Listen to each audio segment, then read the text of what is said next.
Hey guys, tonight we're stepping into a world where the wallpaper is velvet, the champagne never stops flowing, and the gossip moves faster than the fog.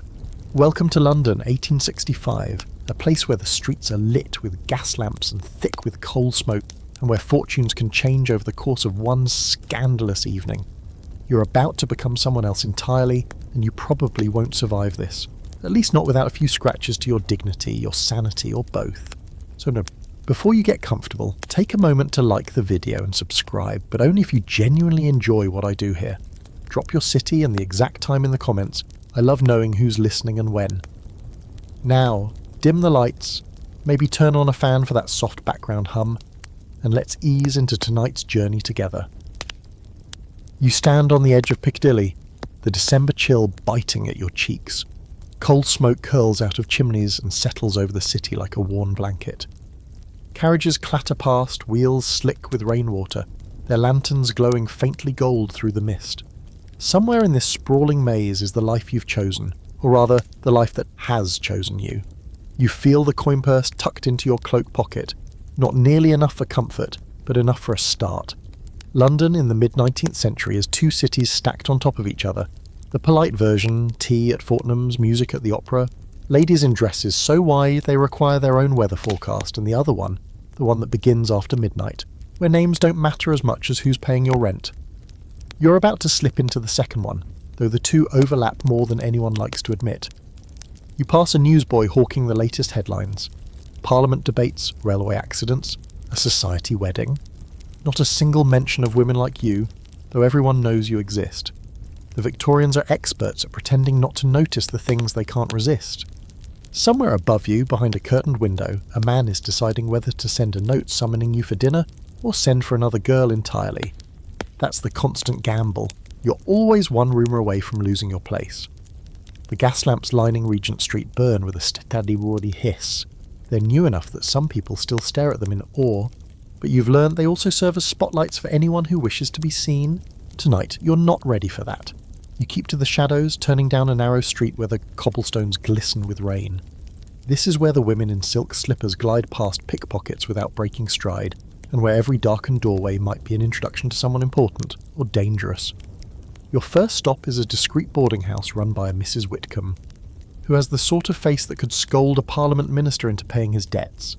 She greets you with a quick nod, hands you a room key, and slides a folded note across the counter. No words exchanged. Just a look that says she knows your type and doesn't judge as long as the rent's paid on time. The note smells faintly of bergamot and pipe smoke, two scents that don't usually mingle unless the sender is wealthy and eccentric. Inside, in looping handwriting, there is a place for you, should you be willing. 7 o'clock tomorrow, the salon on King Street.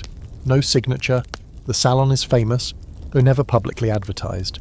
It's a gathering spot for politicians, artists, and businessmen who like their entertainment intelligent, beautiful, and discreet. You've never been invited before. This could mean a patron, or it could mean a trap. In your world, they often come wrapped in the same paper. In your rented rooms, you take in the cracked plaster walls and the single gas sconce hissing softly. On the table sits a chipped teacup with a lipstick print that isn't yours, proof of the room's previous occupant.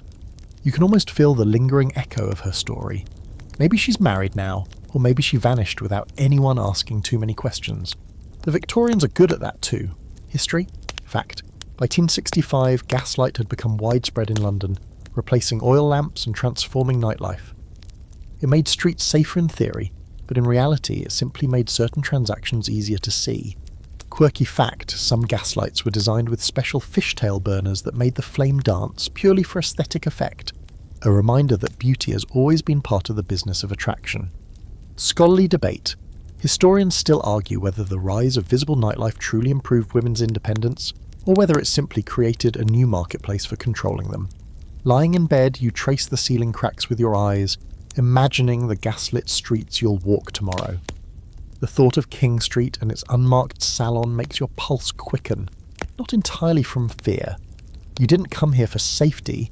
You came for the kind of life people only whisper about, the one that slips between the official record and the scandal sheets. By the next afternoon, the fog hangs thick enough to turn the city into a charcoal sketch. You've spent the day crafting your new name, something soft on the tongue, easy to remember, and impossible to trace back to the girl you were before London. In this world, a name isn't just a label, it's armour.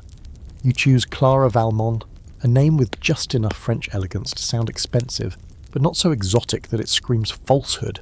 No one will think to ask if you were really born to it, and those who suspect will never dare confront you outright. You try it aloud in front of the mirror, the syllables curling with a faint lilt. Clara Valmont could have been raised in a chateau or educated in a finishing school overlooking the Seine. In truth, you've never been farther than Dover, but that's the point. People hear what they want to believe. Your old name remains folded away with the few personal belongings you brought from home, tucked into the lining of your trunk like a dangerous secret. The boarding house common room smells faintly of tobacco and lavender polish. Mrs. Whitcomb sits in her corner chair, darning socks with the precision of a surgeon, but her eyes flick to you as you pass. "You've the look of someone with plans," she says, her voice a careful mix of curiosity and warning. You smile politely because in this city, information is the most valuable currency, and you can't afford to spend any yet. Outside, the carriages splash through puddles, horses' hooves ringing against wet cobblestone. You walk briskly toward Bond Street, where the windows of the dressmakers gleam with silk and lace. The bells over the door of Madame Lavigne's shop jingle softly as you enter, the warm air scented with starch and perfumed ribbon. Madame herself, a small French woman with eyes as sharp as sewing needles, looks you over without smiling. "New in town," she says flatly, not as a question, but as a fact. You nod. "And I need something for tomorrow night." She clucks her tongue and draws you toward a rack of gowns. Then you need not just a dress, but a story. Her fingers skim the fabric, each touch deliberate. These men, they notice the way the skirt moves, the shade of the bodice, but they never ask where the silk came from or what it cost. That is your advantage. As she takes your measurements, you notice her arms are surprisingly strong for a seamstress. The truth is, she does more than stitch hems. Rumour has it she manages introductions between her clients and men willing to keep them in style. If she approves of you, your chances at King Street improve. She pulls out a gown the colour of midnight, cut just daring enough to be modern but modest enough to pass in a respectable parlour. The fabric shimmers when it catches the light, like a secret only visible if you stand at the right angle. "This will make them curious," she says, pinning the hem. Curiosity is worth more than beauty. By the time you leave, the rain has stopped, but the streets are still slick, reflecting the lamps in long golden streaks. You practice walking with your head high, your stride measured, not too fast, not too slow, because in this city, even the pace of your steps can be read as a statement. Back in your room, you lay the gown across the bed and consider your new identity again. Clara Valmont isn't just a name, it's a performance. Every gesture, every glance will need to match the story. You imagine the people at the salon, the men who will lean in to ask where you've travelled, the women who will weigh you with their eyes. Every word you speak will be another brick in the facade. Historical fact, many Victorian courtesans reinvented themselves with French-sounding names to suggest refinement, even if they had never set foot outside England. Quirky fact, some would commission calling cards with imaginary crests or coats of arms, adding a touch of invented nobility. Scholarly debate. Historians still disagree on whether these constructed identities offer genuine freedom or simply a prettier form of dependence. As evening settles in, you light the single gas sconce and watch its glow spread across the fabric of the gown. Tomorrow you will walk into the salon on King Street as Clara Valmont, and no one will know the truth, unless of course you want them to. You step back into Madame Lavigne's shop the next morning, breath leaving a little cloud in the air before the door clicks shut and seals you into warmth and scent. Hot iron, beeswax, starch, violets crushed into ribbon. Bolts of silk stand at attention like soldiers in a parade. Peacock, plum midnight, and that scandalous green that looks like moss in moonlight. The mirrors are tall and merciless. The curtains are velvet and soundproof the way good secrets are. You slide the King Street note into your glove like a talisman, like proof that tonight you get to be the version of yourself you rehearsed. Madame Lavigne lifts her head from a table charged with pins. "Clara Valmont," she says, tasting the name as if it were a pastry she intends to steal. "Good. We have much to do before the world sees you." Her eyes tick from your shoes to your hair, cataloguing flaws and possibilities. You stand very still, because movement here is for fabric, not for people. Her assistant, an ash-blonde slip of a girl named Evie who moves like thistle fluff in a draft, takes your cloak and unbuttons your bodice with practiced hands. Breath in, she murmurs as the tape snakes around your ribs, and out. You can feel the tape's cold kiss through your chemise. It whispers dumbbums like a fortune teller under her breath. Madame hums dispassionately as Evie announces them, then nods toward the dressing screen. Corset first.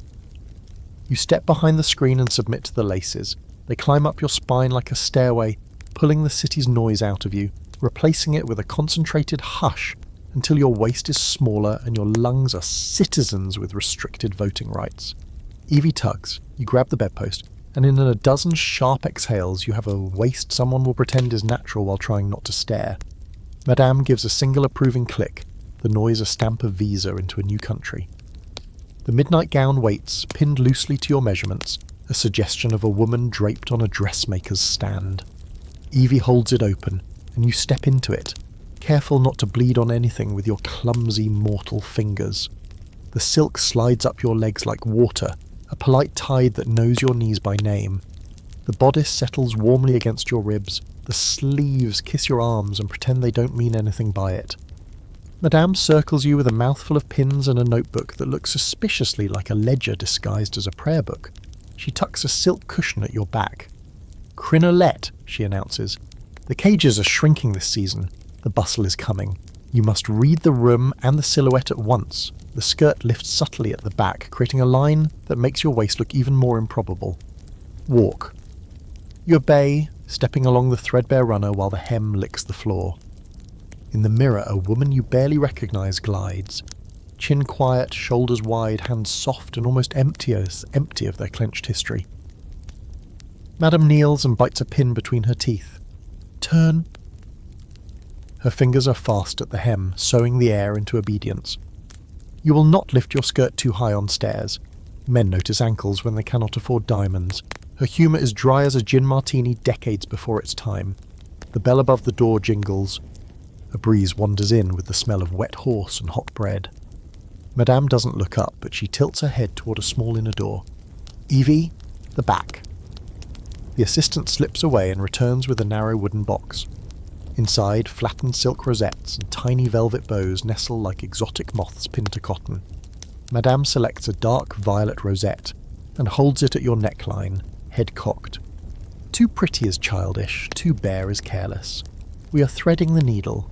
She steps close, and the bergamot pipe's smoke ghost from your pocket seems to rise up between you. Madame's nose twitches. Ah, she says casually, as if noting a crooked seam. Someone writes scented letters with a heavy hand. She doesn't ask to see it. She doesn't need to. King Street, she adds, not a question. You meet her gaze in the mirror. Yes, you will look like a story worth a patron's time. You will speak like a woman who doesn't need one. The difference, she says, pinning the rosette with a jab that brushes your collarbone, is where your safety lives. Evie moves to the side table and opens a book stamped in gold. Client's Preferences, though the title is a joke. Inside, columns of measurements share space with coded notes. Tiny flowers for temperaments, little crowns for titles, sharp stars for men who run on cruelty like it's coal. Evie taps a row with her needle. Champagne stains, poor tipping, asks for emerald. Madame makes a face and turns the page. Generous at first, keeps ledgers like a banker, rumours of temper. Another line glows with scribbled admiration. Pays for gowns before asking. Understand, Madame says, pausing long enough for the air to settle around her words, that men imagine we are ignorant. They are adorable like that. We know their tailors credit, their wives' milliners, and the names of the maids they pretend not to notice. You swallow a laugh because the pins along your ribs have declared this a no-laugh zone. And what do you know about me? Madame's eyes soften just a fraction.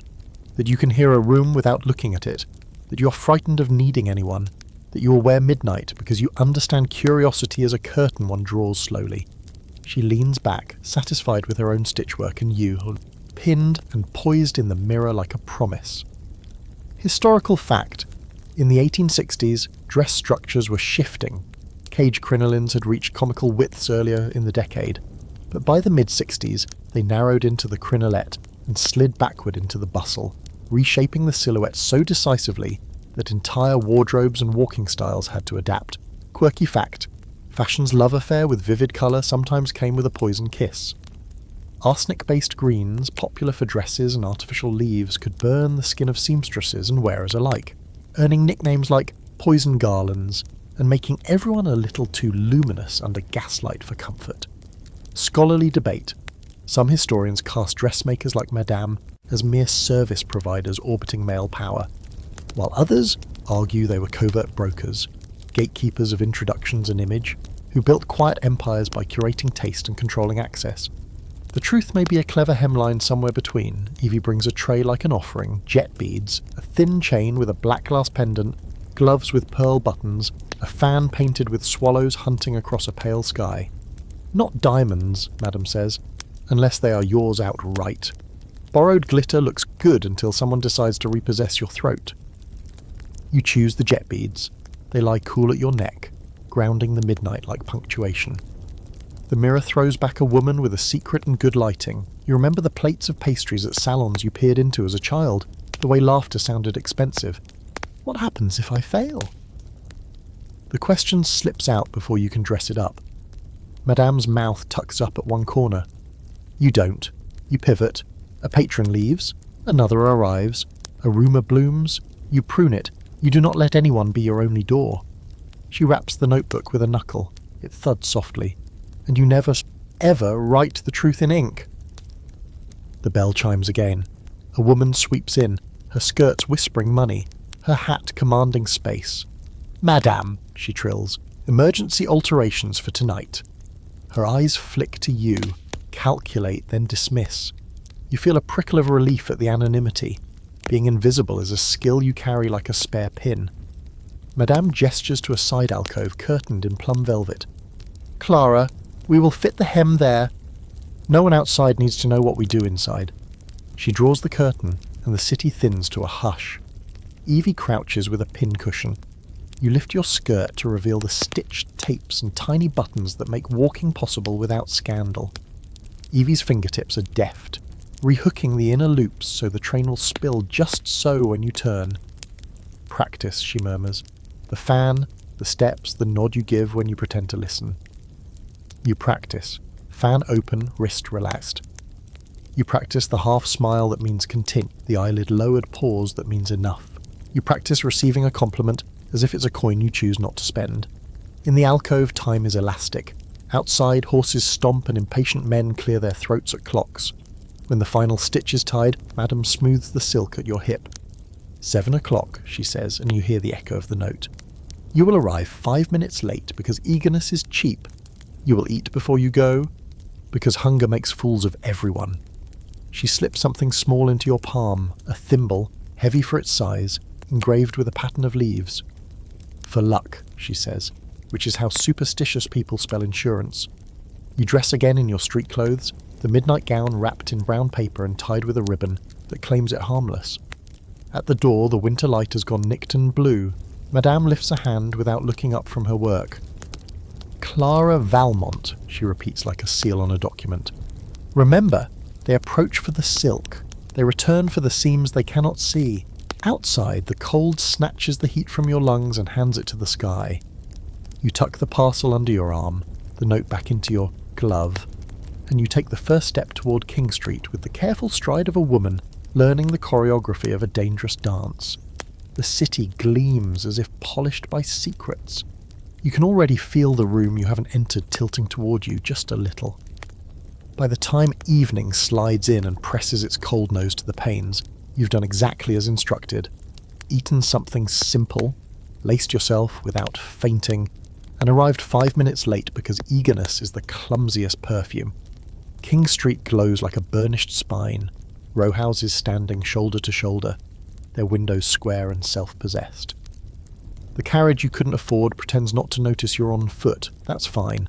Tonight you arrive as rumour, not parade. The brown paper has given up your midnight gown.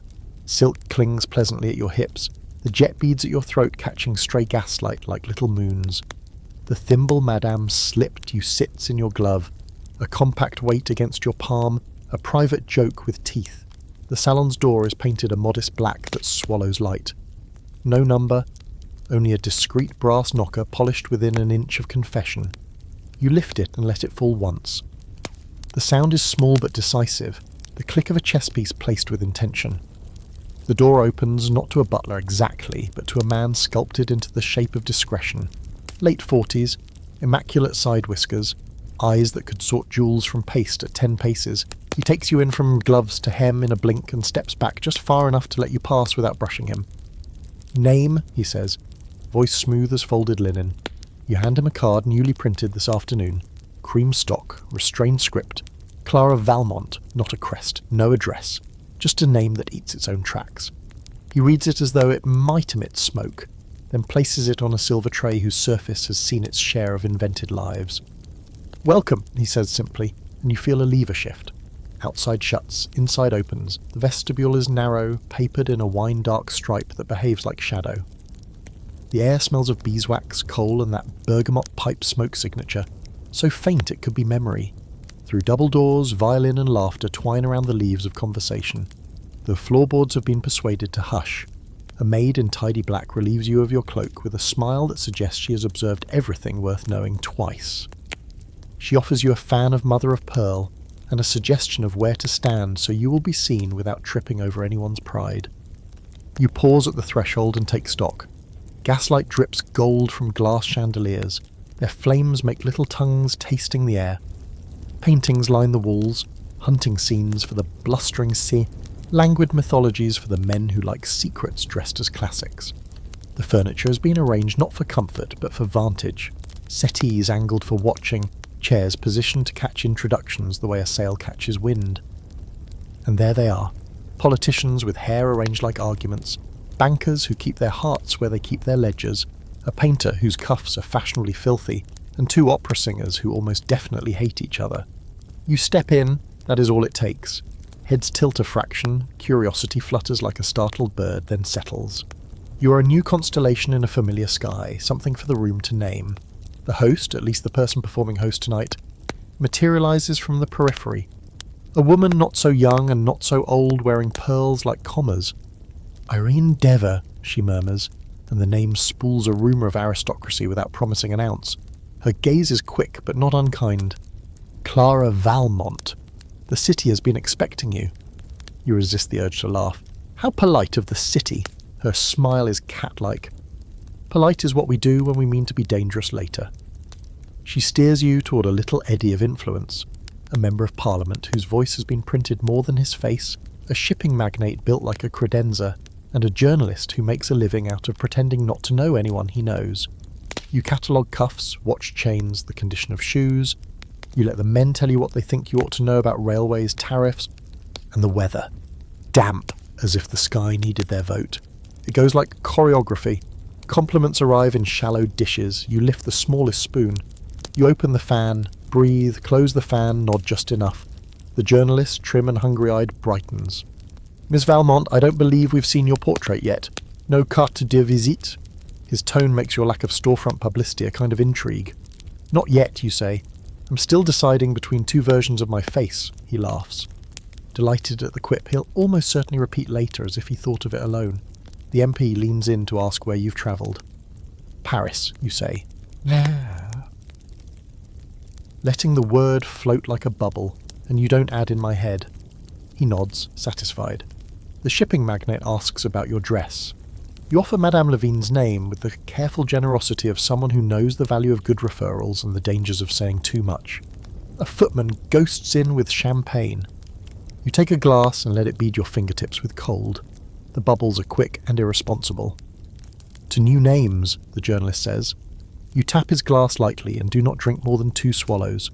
Hunger makes fools of everyone. Thirst makes fools faster. Historical fact. By the mid-1860s, London's private salons thrived under gaslight, functioning as parallel stages to the city's gentlemen's clubs. St. James's was full of them, where political deals and social contracts were drafted in whispers and sealed with handshakes rather than signatures, their power very real and rarely recorded. Quirky fact, ladies and gentlemen often used fans as signalling devices, open wide for interest, a brisk snap shut for denial, handle to lips for do not speak, a language half invented, half marketed by stationers who sold printed fan alphabets, whether or not anyone used them consistently. the scholarly debate. Some argue such salons provided unique spaces for women to exert influence, negotiating patronage and shaping taste. Others insist they simply repackage dependency with better upholstery. The truth likely depends on which side of the tray you stood and how much leverage your name could lift.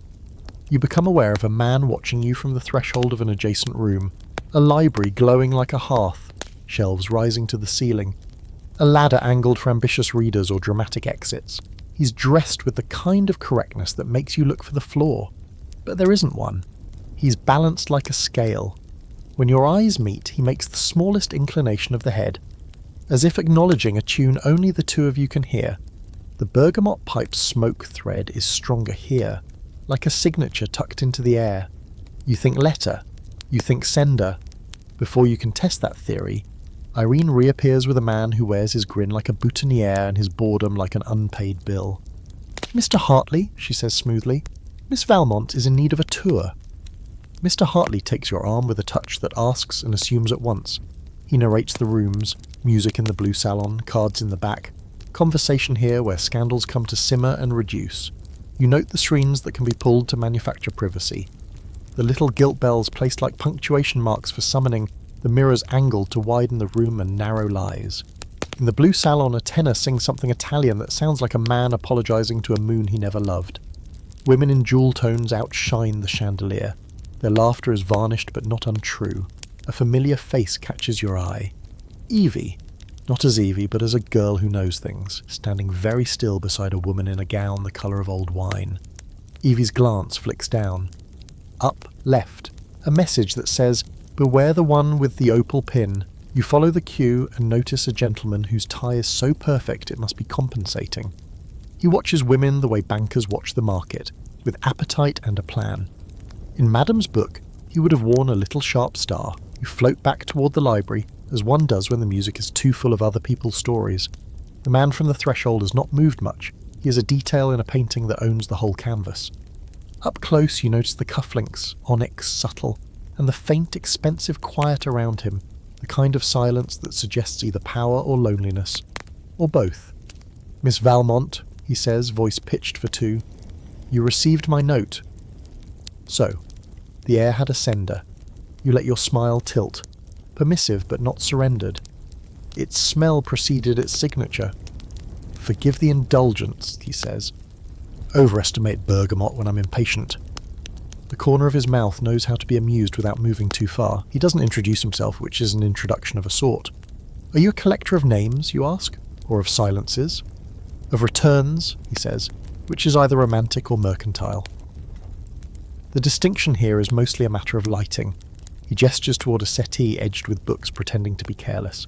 You sit, ensuring the midnight silk spills exactly as practiced. He asks you what you read, and you choose an answer that reveals nothing and suggests everything. He asks where you learned to hold a room.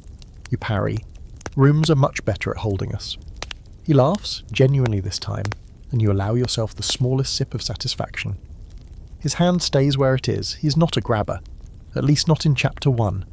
Out of the corner of your eye you catch Irene's approving glance, quick as a feather.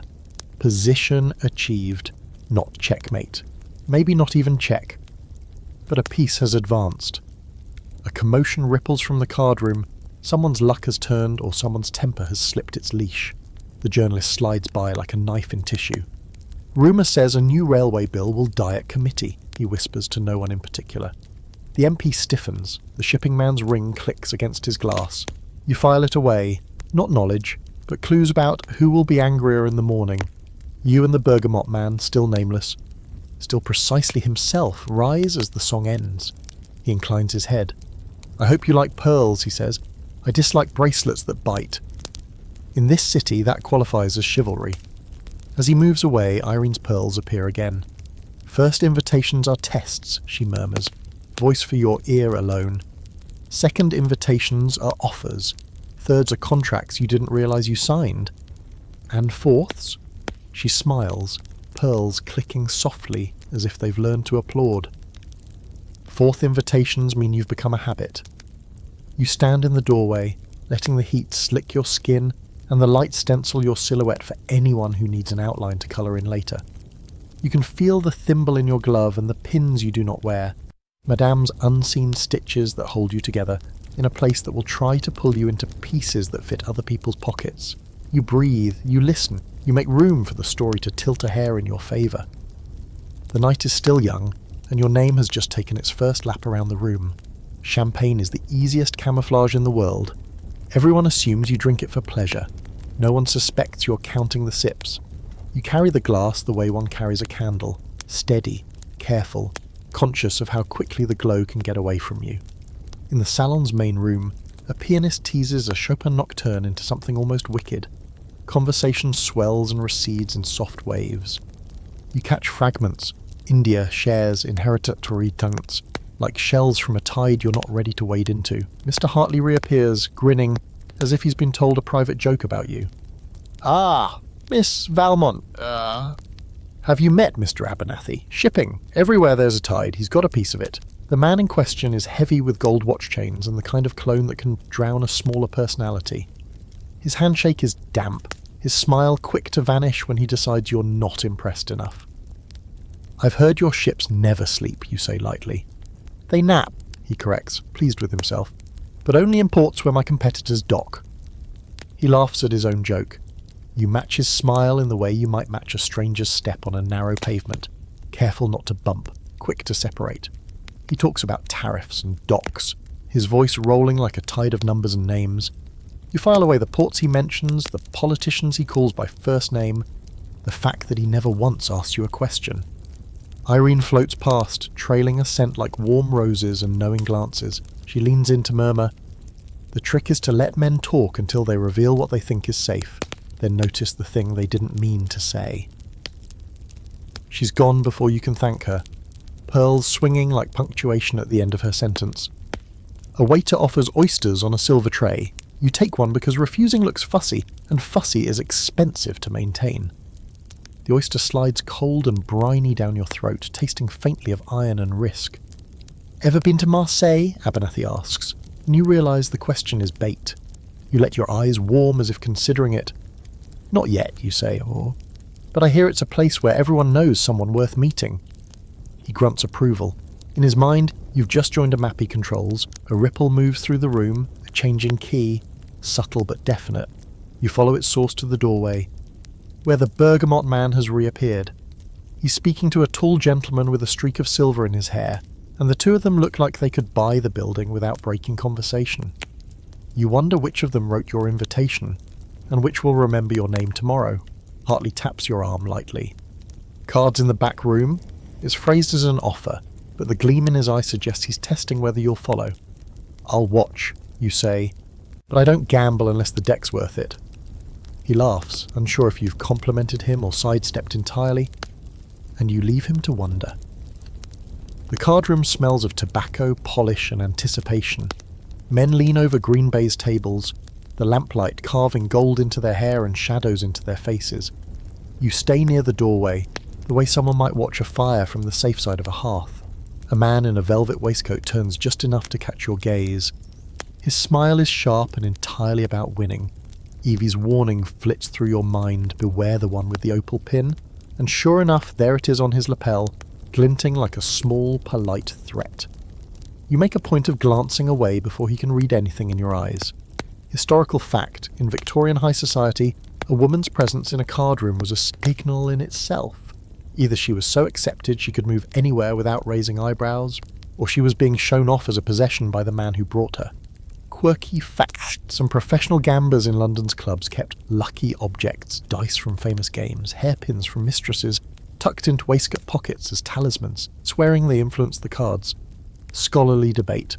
Historians differ on whether courtesans in such spaces held real power or were simply high-status decoration. Some argue the most adept used the proximity to overhear deals worth more than the night's winnings. You drift back to the main salon, champagne glass still in hand. The bergamot man has moved again, this time alone, watching a pair of ladies examine a miniature portrait. When he catches you looking, he raises his glass in a small salute, the kind men give when they've already decided to see you again. The pianist changes to a waltz, and couples begin to drift into the cleared space between the settees. A man you don't recognise asks if you'll dance. You consider, Dancing is dangerous territory, too much proximity, too many ways to be read, but decline with a smile that leaves the door open for later. Instead, you find a seat near the window, where the condensation blurs the gaslight outside into a golden haze. From here you can see both the card room and the music room. The perfect vantage to observe without being observed too much. You notice Abernathy speaking to the opal pin man, the two of them laughing in the way that's really about profit. You watch Irene slip a folded note into the hand of a woman in emerald satin. You watch the bergamot man step toward you, then pause to speak to a man in uniform. This is what power looks like in London. Not crowns or titles, but the ability to stand still and have the room orbit you. You sip your champagne and think about the difference between being a planet and being a moon. One has its own gravity, the other borrows light. The bergamot man finally breaks away from his conversation and joins you at the window. Do you always watch from the edges? He asks. Edges have the best view, you say. And what have you seen tonight? That depends, you reply, on whether you're asking as a host or a guest. His eyes narrow just slightly, enough to suggest you've nudged at something he'd prefer to keep still. Perhaps I'll ask again next time, he says, and there it is, the second invitation, offered not as a question, but as a certainty. You turn your glass in your hand, watching the bubbles rise and break. In this city, certainty is rarer than champagne, and just as likely to go flat if you hold it too long. The second invitation arrives 2 days later, not in the form of a scented letter, but as a carriage waiting outside Mrs. Whitcomb's boarding house. The driver, in neat livery and with an expression that implies nothing short of a royal order, tips his hat and hands you a folded card. It is thick cream stock, embossed with a single word, dinner. No date, no time, because the driver is the time. You're already dressed for an afternoon walk, but this changes things. You return upstairs, retrieve the midnight gown and take a moment to choose carefully from your small arsenal of armour. The jet beads tonight feel too rehearsed. Instead, you fasten a slender chain with a gold pendant in the shape of a key. Deliberate ambiguity. Madame Lavigne would approve. She taught you that jewellery should always pose a question. The carriage smells faintly of cedar and upholstery polish, the cushions so deep you could lose a careless thought in them.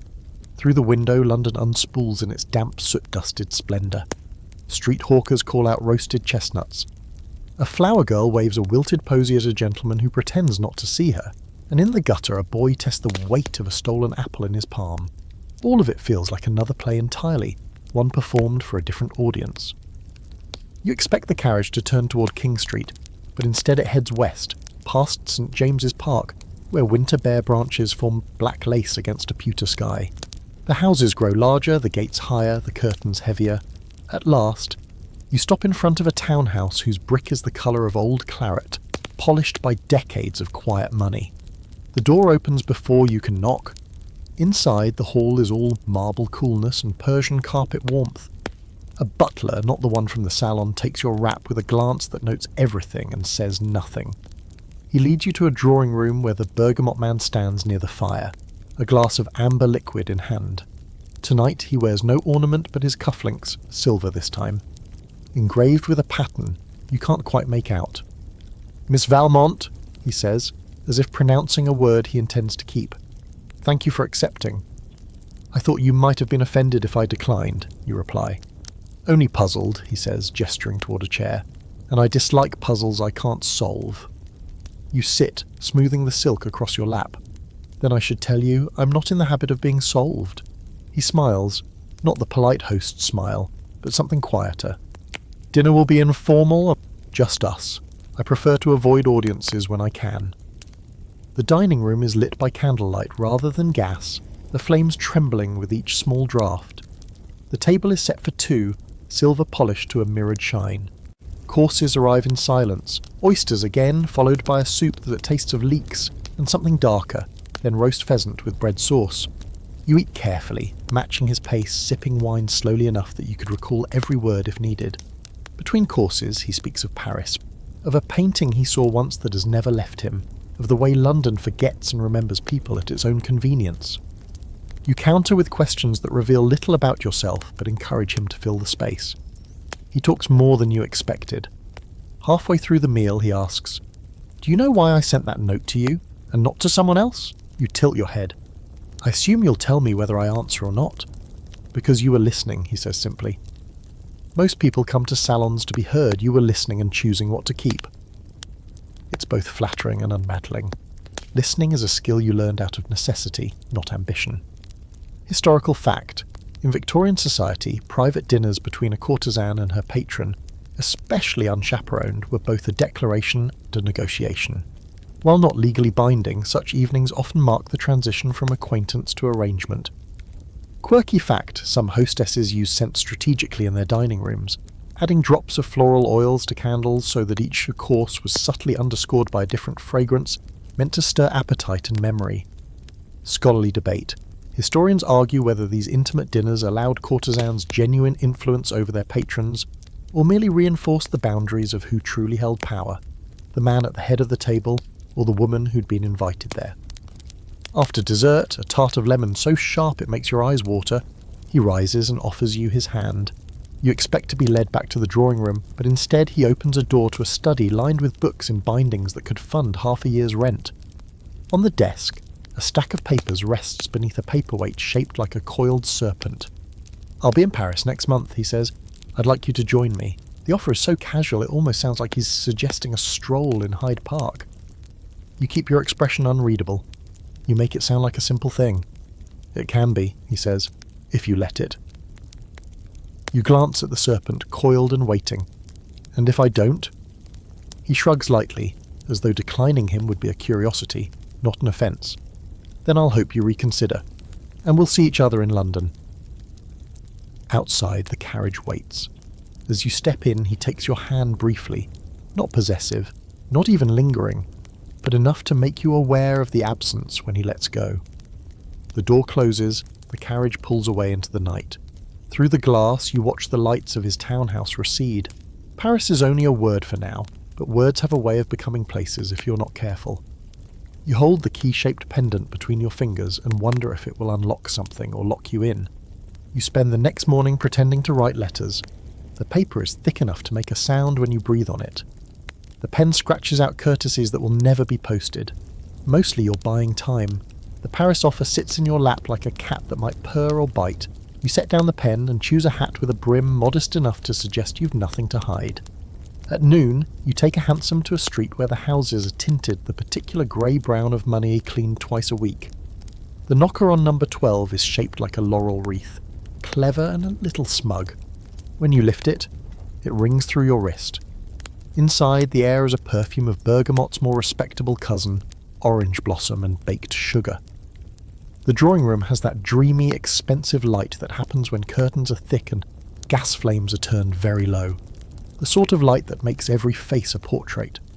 Low tables are spread with tiered stands of cakes and sandwiches with their crusts cut off, their insides arranged into neat little lies. Cucumber pretending to be nothing at all. Salmon pretending to be obedience. The hostess, a woman known in the papers as Mrs. March, which is almost certainly not her name, has done the place in pale blue and cream, a cloud you can sit in. "Ah, Clara," she croons, "as if you were always accepted, even if you were invented yesterday. You're just in time. If you're late to tea, the gossip gets cold." She kisses the air near your cheek, and the brooch at her shoulder flashes, a small crescent moon in pearls, a private joke, a badge. These rooms are full of languages that look like jewellery. Around the settee, the demi-monde's weather gathers, a brunette with eyes like secrets poured into a glass. They call her Verity, which must be someone else's idea of humour. A blonde in heliotrope silk whose laugh tastes like cinnamon, Odessa, formerly Miss O, now her own headline, and a redhead named Kezia who wears emeralds as if they were apologies she's accepted. A few others you've seen over the past weeks, each with an empire that fits into a jewel box and a ledger. Beside Verity perches a girl barely out of the schoolroom, Lily with her roots still damp. Her gloves are a fraction too tight. The seams beg for mercy. "Ladies," Mrs. March says, spreading a hand like she's conducting. "Clara Valmont." You're past a cup that smells like a garden thinks of itself, and a plate with a slice of seed cake so neat it might have been cut by a compass. "New?" Odessa says brightly, "and already a dinner." He keeps his promises when they're the ones he makes to himself. She takes a delicate bite and lets the crumbs decide not to stick to her lip. You keep your tone measured. He asked about Paris. Kezia's eyes crease like the corners of a silk scarf. He asks every year. Some go, some come back. Some learn that travel and escape are not synonyms. Verity drifts a gloved fingertip around her cup's rim. He is punctual, which is a form of kindness not everyone understands. Her glance lands on you like a pin, not painful but instructive. Punctuality means he will also be punctual about leaving when he decides to. Plan for that. Mrs. March pours another cup, the spout as steady as a surgeon's hand. Which is to say, she translates, take jewels, not promises. Jewels have a pawn value, promises have a press value. You laugh softly. No. The Lily Girl watches wide-eyed. How do you tell the difference? She asks. Voice pitched between hope and a hiccup. Wait, Odessa says. Jewels weigh down the pocket. Promises weigh down the stomach. She winks at the girl and passes her a macaron the colour of bruised violets. You listen.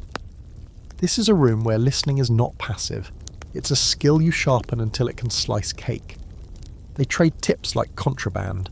Which pawnbrokers will extend credit without questions, 2 on Duke Street, 1 on Berwick, never the one with the green awning. Which milliners will hold a hat against a gentleman's note, which footmen relay messages and which intercept them for their own amusement. There's a name for every habit. Men who send flowers as apology. Men who send flowers as warning. Men who send nothing because they assume you will love the space where their gifts should be. Clara, Mrs. March says, her voice shaped like a fan opening, you'll need a maid. I manage, you say, too quickly. We all manage, Kezia says, shaking her head. Earrings whispering. But a maid is more than laces. She's a witness when you need one, an absence when you don't, and a messenger who knows when to miss the doorbell. Find a woman with a quiet walk and a good memory. Pay her well enough to keep your secrets and her own. Verity leans in. And you'll need a doctor who doesn't write everything down. She says it lightly, but her eyes have the hardness of glass cooled too quickly. If anyone asks, you have migraines.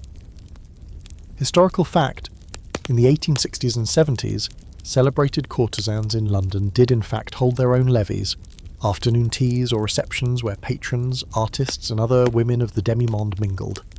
Their calling cards were traded like currency, and portraits, carte de visite photographs, circulated through stationers' shops as both advertisement and souvenir.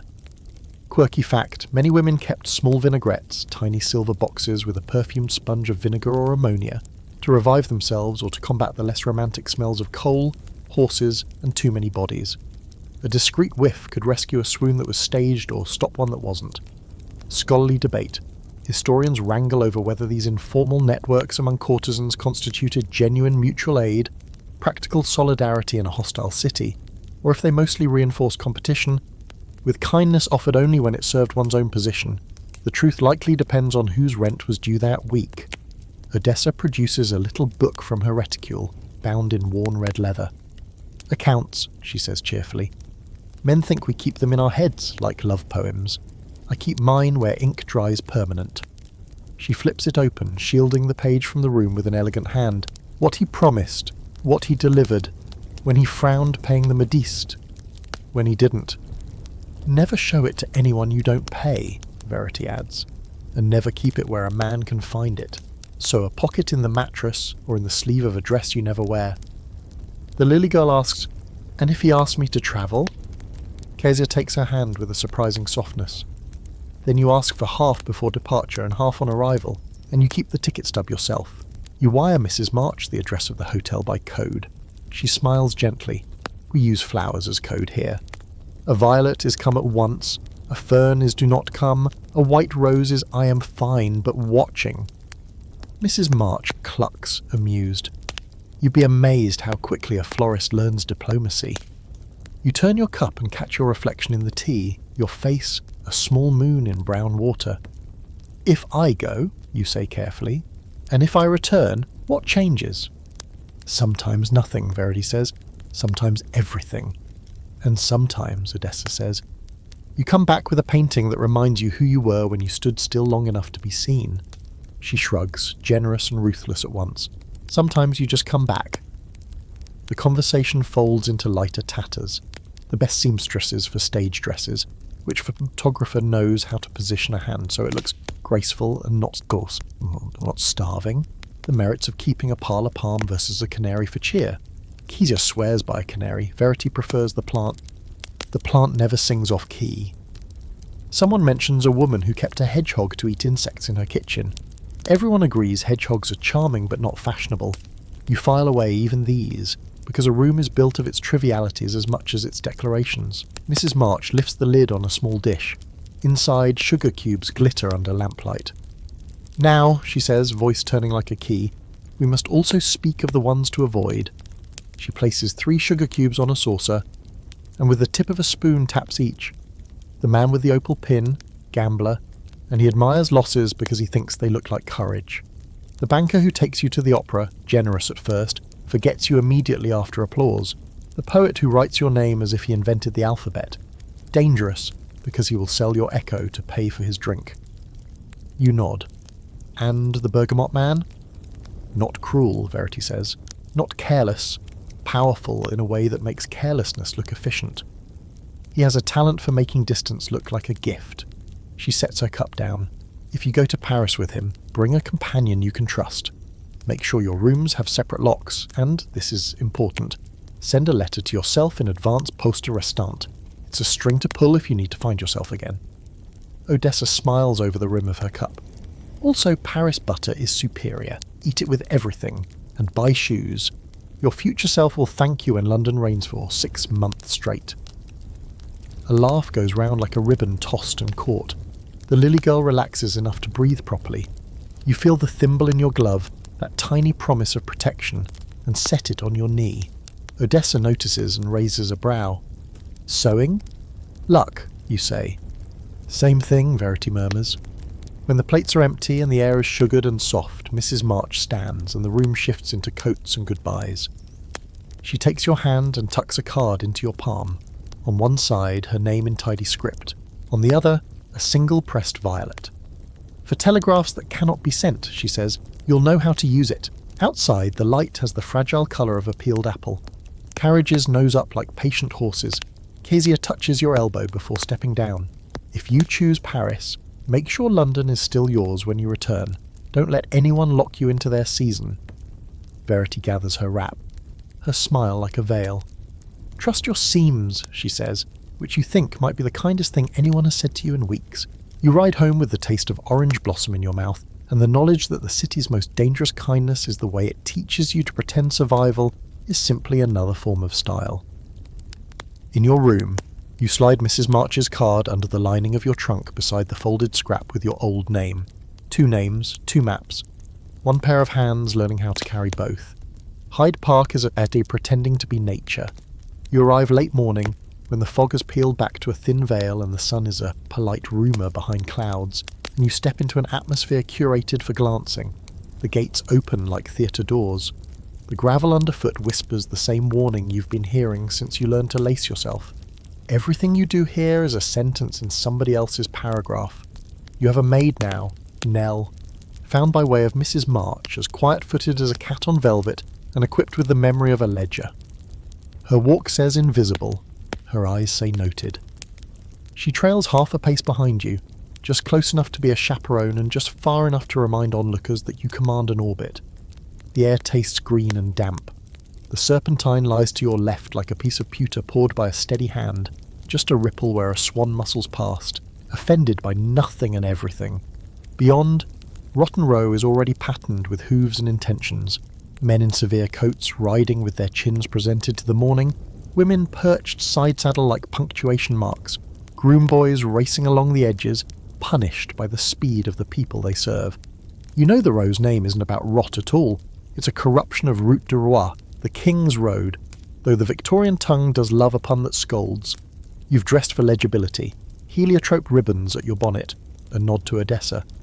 The midnight gown cleverly reworked, with a day bodice and a shawl the colour of plum pulp.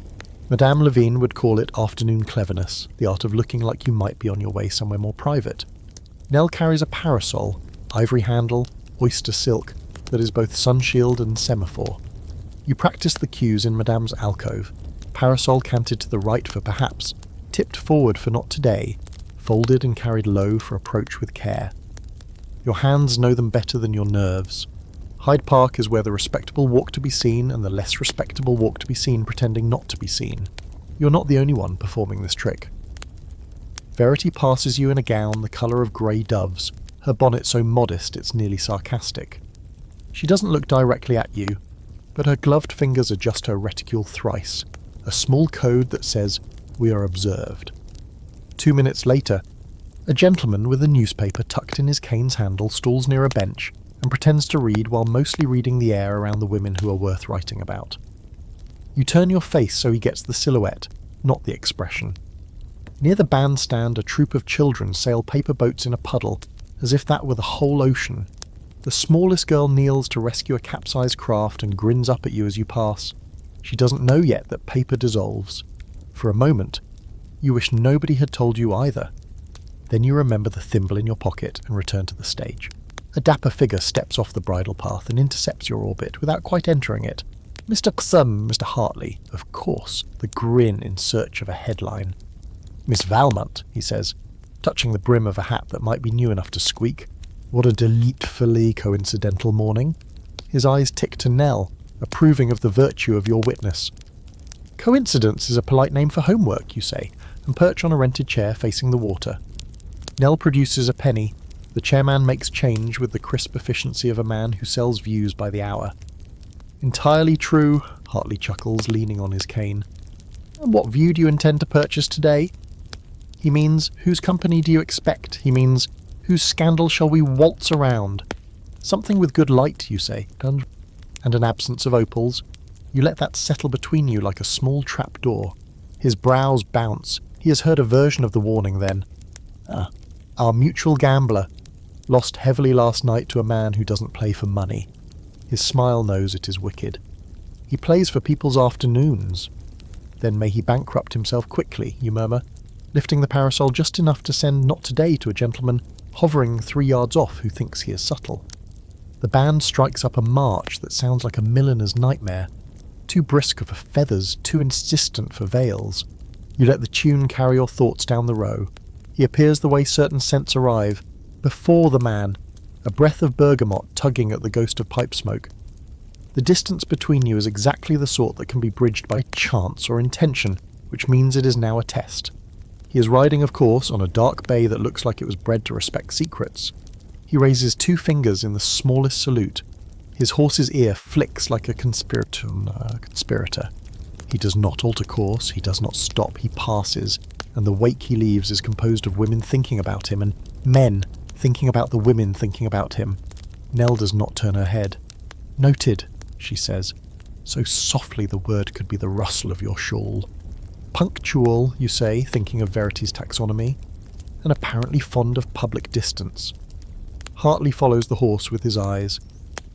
He prefers the edge of the painting to the centre, he muses, but one forgets the frame is what keeps the picture from falling off the wall. "You sound like a friend," you say. "I'm a fan of structure," he replies. "Keeps my neck from being in the wrong noose." The band shifts to a polka, he grimaces, and it prevents polkas before noon. On the broad walk, a pair of ladies in lavender and affronted hats whisper behind their gloves as you pass their sight line. The gossip pages will call this the promenade, but what they mean is the marketplace. You handle your parasol like a sentence you're editing for tone. The maid's presence and your restraint signal one thing, the cut of your gown and the way your laughter refuses to be small signal another. You're writing 2 stories at once, one for the people who will never say your name, and one for the ones who very much will. Historical fact, by the mid-19th century, Hyde Park's Rotten Row was the most fashionable riding ground in London, originally laid with a layer of pulverised bark and sand, to soften hooves and reduce dust. It had once been one of the first artificially lit roads in the city.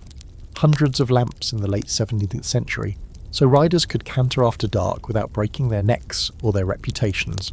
Quirky fact, park regulars often carried sugar lumps in their reticules to bribe favourite horses, and chairmen rented portable seats by the hour, creating little front rows where spectators purchased the right to look as if the view belonged to them.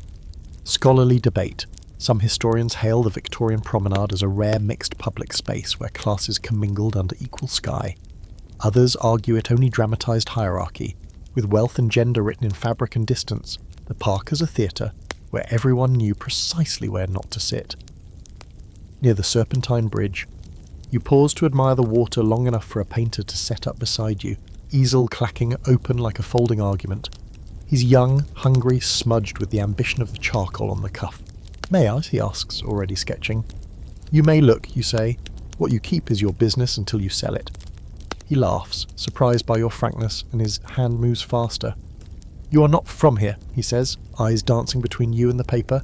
"No one is," you answer. We either arrive or fade in. "Would you sit?" he ventures, and Nell clears her throat once. A soft bell. "Not today." You shake your head and leave him to his view, which is to say, to the outline you've permitted him to keep. A carriage slows, cream panels, discreet crest, curtains thin enough to tempt.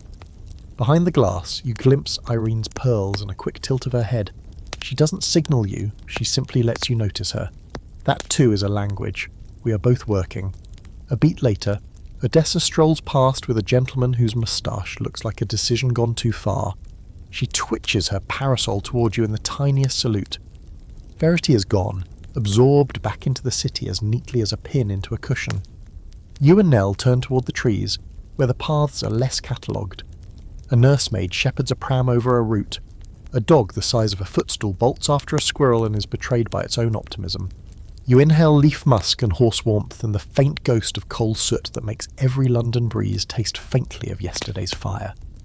"If I go to Paris," you say to the air, "I must return to this as if it is mine." Nell, who has spoken 6 sentences to you since you hired her, contributes a 7th. Then make a mark you can find again. She glances at your parasol at the angle you've been practicing. People follow their own footprints better than they think. On the way back toward the gate, a park keeper in bottle green blows his whistle at a boy who has climbed the railings for a better view, and the sound pierces the soft Sunday murmur like a needle through silk. It conjures, without trying, the other sound Hyde Park is famous for.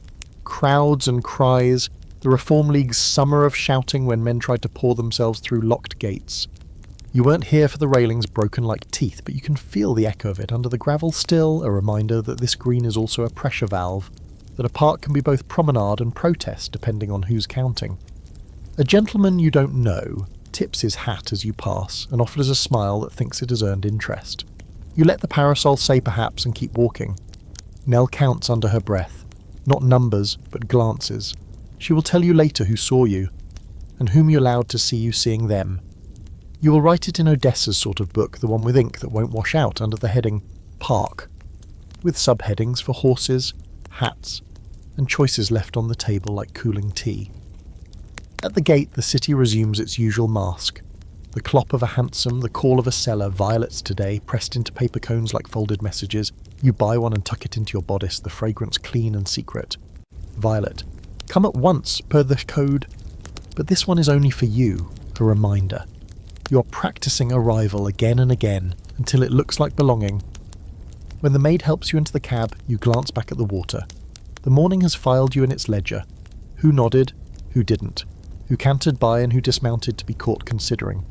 You feel the weight of it, and then, with a small, stubborn breath, you decide what will stick. The rest you let drift over the serpentine-like breath on pewter. The parasol closes with a soft, satisfying click, a period at the end of a sentence you intend to keep writing in your own hand. The letter arrives folded into something so ordinary it almost hides itself. A note slipped under your door by Nell with a tilt of her head that says, "You should read this where no one else can watch your face." The paper is unmarked except for a line of slanted handwriting, ink, like shadowstorms after rain. A matter worth your attention, the cost is indiscretion. No signature, only a faint ring where a teacup once rested. You take it to the writing desk, turn it over twice, and finally slip your nail beneath the fold. Inside is an address, Bloomsbury, the sort of house that doesn't appear in polite company's conversation, and a time, 3 o'clock this afternoon. Nothing else. You should ignore it, which means you are, of course, already choosing a dress that will make you look like you've wandered there by accident. Bloomsbury's streets are wide enough for ideas to turn around in, lined with plane trees that drop their bark like shed skin. At number 27, the curtains are drawn against the street, but the brass on the bell pull has been polished this morning. A maid with a face trained in blankness opens the door. She doesn't ask your name, she simply ushers you in, and the air changes. Quiet, warm, with that faint tang of sealing wax and damp paper that marks a room where letters outnumber people. The parlour is not a salon, not a drawing room, too spare, too businesslike. Against one wall stands a desk loaded with writing slopes, wax sticks, envelopes in 3 shades of cream.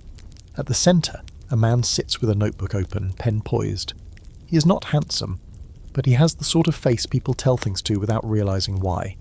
"Miss Valmont," he says, as if he has known your name for longer than you have. "You write letters." "When I must," you say carefully. "And when you must not?"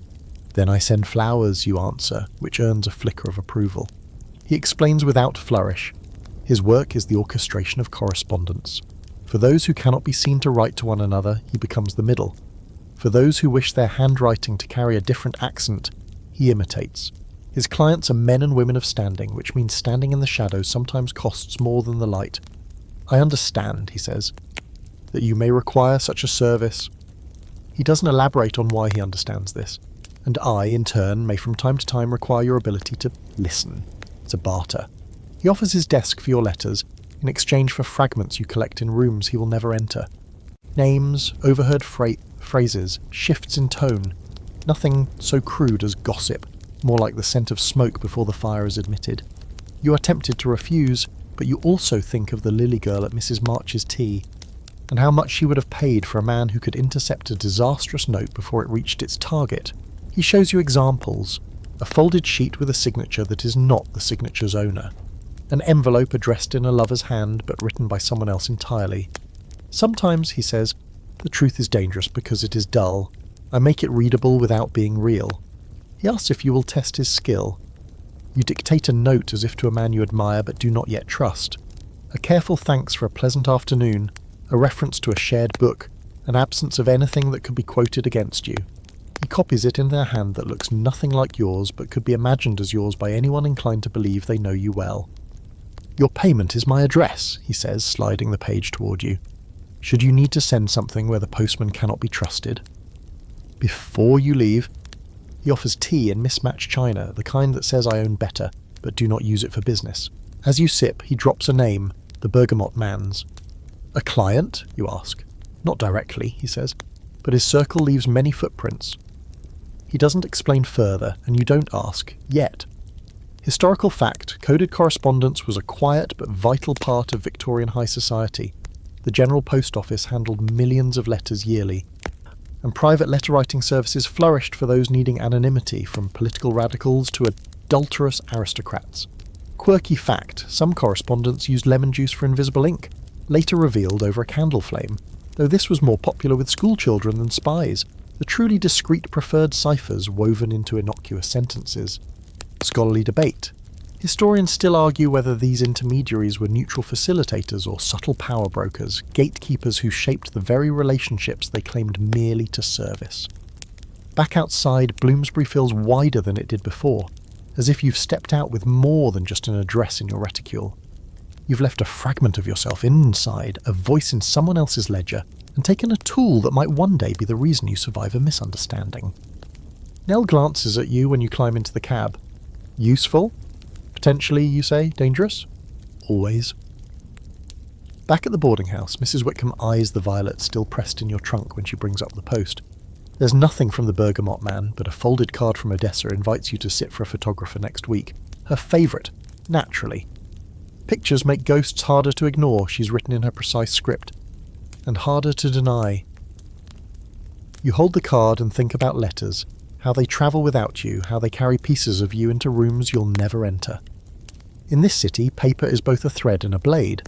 Now you have someone who can spin or cut it at will. When the light fades, you find yourself at the desk again, this time with your own paper and pen. You begin a note, and halfway through you stop. The better move, you decide, is not to write it at all. Not yet. You fold the blank sheet into an envelope, seal it with wax, and tuck it into the lining of your gown. Sometimes the unsent message is the most powerful one you own. The artist's studio smells of turpentine, lamp black, and ambition. You arrive just after noon, led by Odessa, whose heliotrope silk seems almost too bright for the narrow Bloomsbury lane. The bell above the studio door gives a small reluctant ring, and a young man, sleeves rolled, hair already dusted with paint, greets you with the eager caution of someone aware that not all beauty is safe to handle. "This is Clara," Odessa announces, as if unwrapping a gift in front of its recipient. She needs a portrait, not the kind they hang in parlours, the kind that finds its way into a desk drawer and changes hands when no one is watching. He smiles, revealing paint under his fingernails.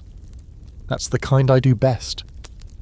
The room is all north light and shadows softened by linen curtains.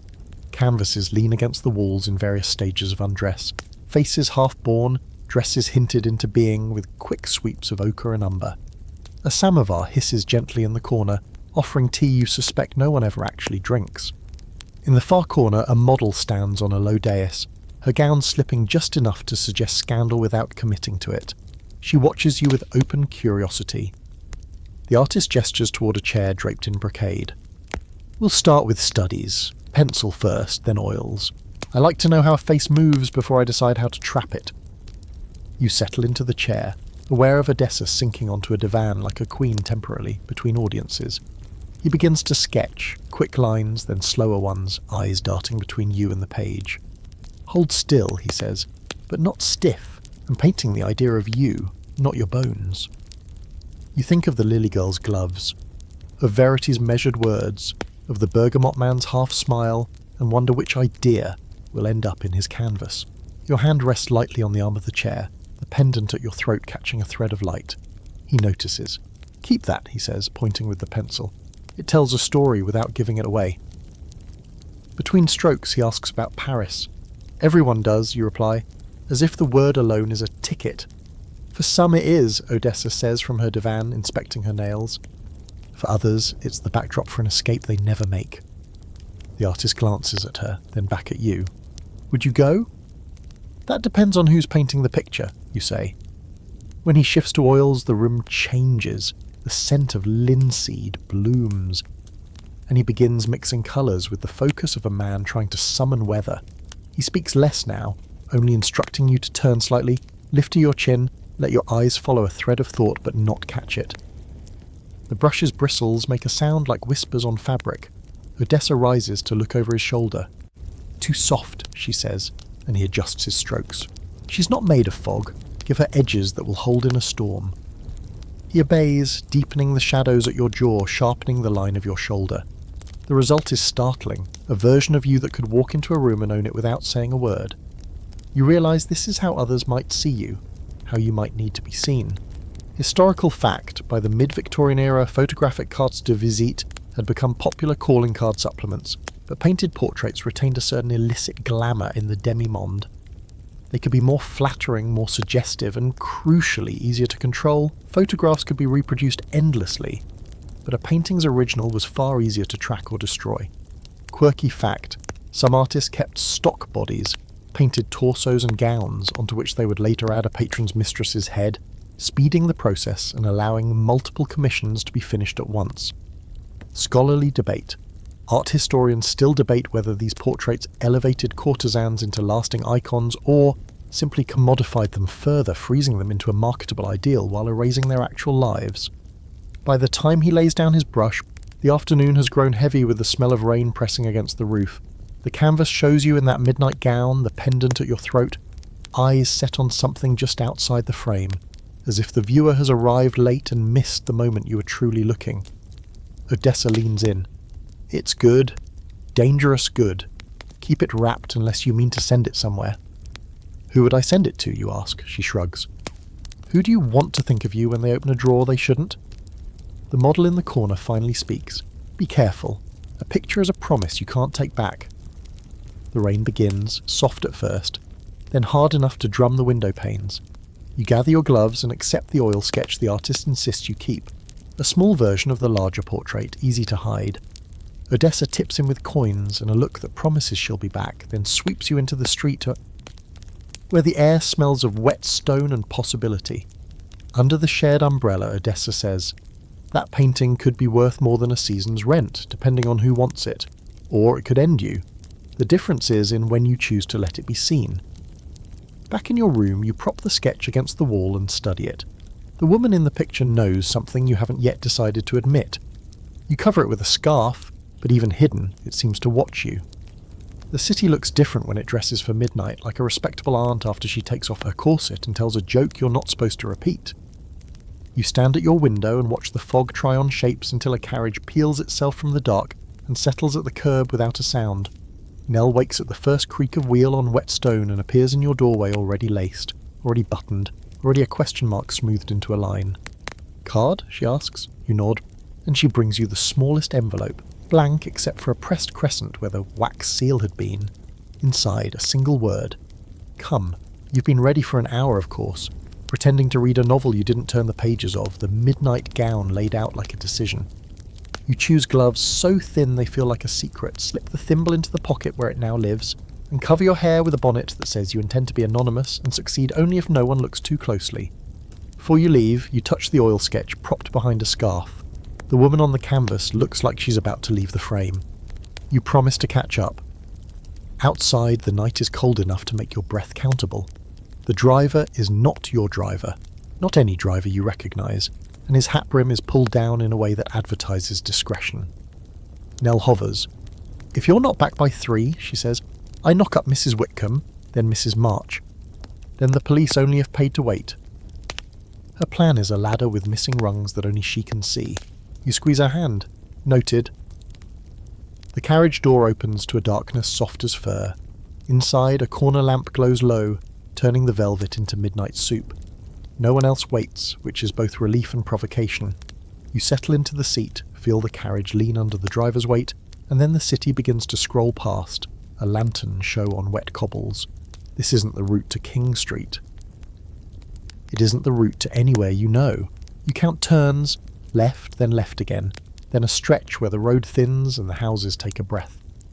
London's midnight music is not silence, it's a quieter orchestra. Distant hooves, the drip from a gutter. Somewhere a cat makes the sound of a violin learning to speak. The carriage skirts the edge of a market shuttered tight, passes a church that smells like cold stone and old vows, then narrows into a lane where the gaslights have learned to whisper. You pull the curtain aside a finger's width. Street names are slide past. Fetter, bream, bolt, words that sound like choices a locksmith might make. The carriage stops where it shouldn't. Not a grand house, not even a house. An archway, brick shouldering brick, over a yard paved in cobbles too old to be fashionable. Somewhere beyond the arch, a door opens and closes on a hiss of conversation. Somewhere above, a window coughs out a light and swallows it again. The driver taps twice on the roof, which is a kind of permission. You climb down. The yard smells of damp coal and the last hour of a good dinner. A boy emerges from the arch, cap low, steps quick. He's a runner, not so much a servant as a roomer with feet. "Miss," he says, respectfully vague. "This way."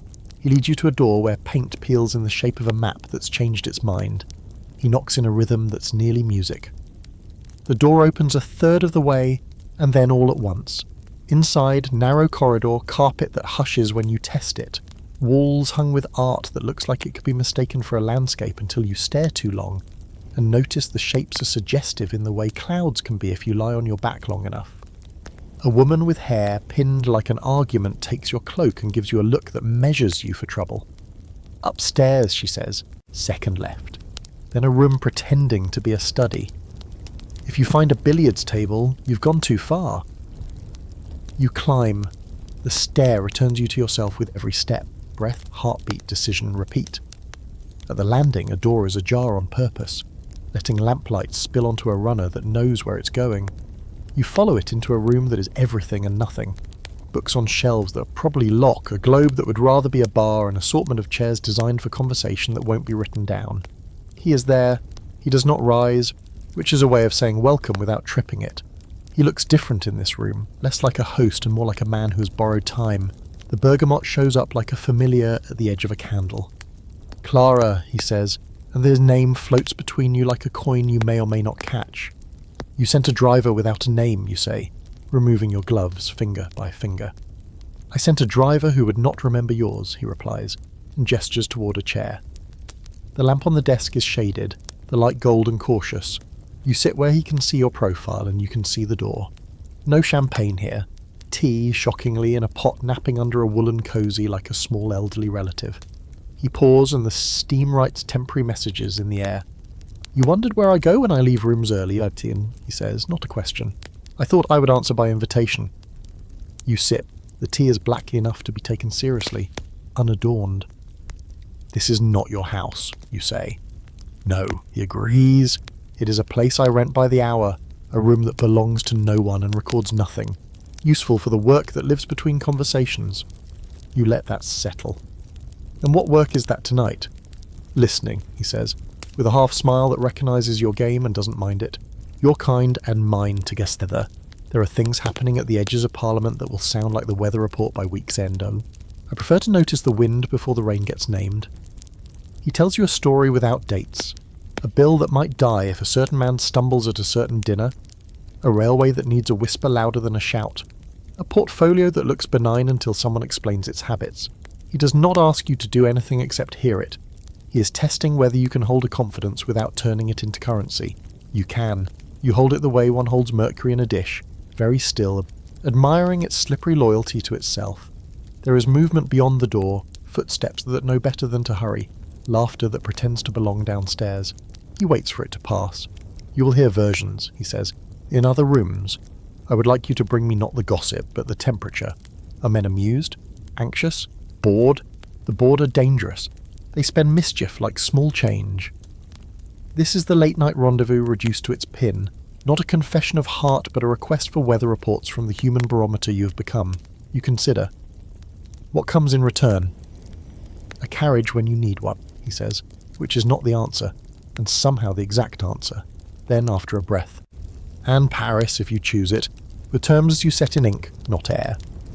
You put your cup down and listen to it not clink. Terms, you repeat, tasting the word like a coin. Such as? Separate apartments. Your maid paid by you, compensated by me. An allowance transferred in advance, not promised at whim, no. Expectations that arrive uninvited after midnight. The smile turns into something like respect. Also, the butter is indeed better. You think of Odessa's wicked grin, of Verity's warning about distances disguised as gifts, of Kazia with her emerald apologies. You think of Nell downstairs somewhere, counting cierbeaux, ready to climb ladders that aren't there. I'll consider it, you say, feeling the hinge open in your voice. And I'll bring you weather, if the clouds are interesting. Historical fact. By the 1860s, London's suburban streets were a lattice of hired movement, hansom cabs and private carriages threading neighbourhoods that rarely mixed by daylight. Unnumbered rooms above Mews and in the lanes off St James's truly existed. Spaces rented by the hour for cards, for clandestine meetings, for whatever business preferred no calling card.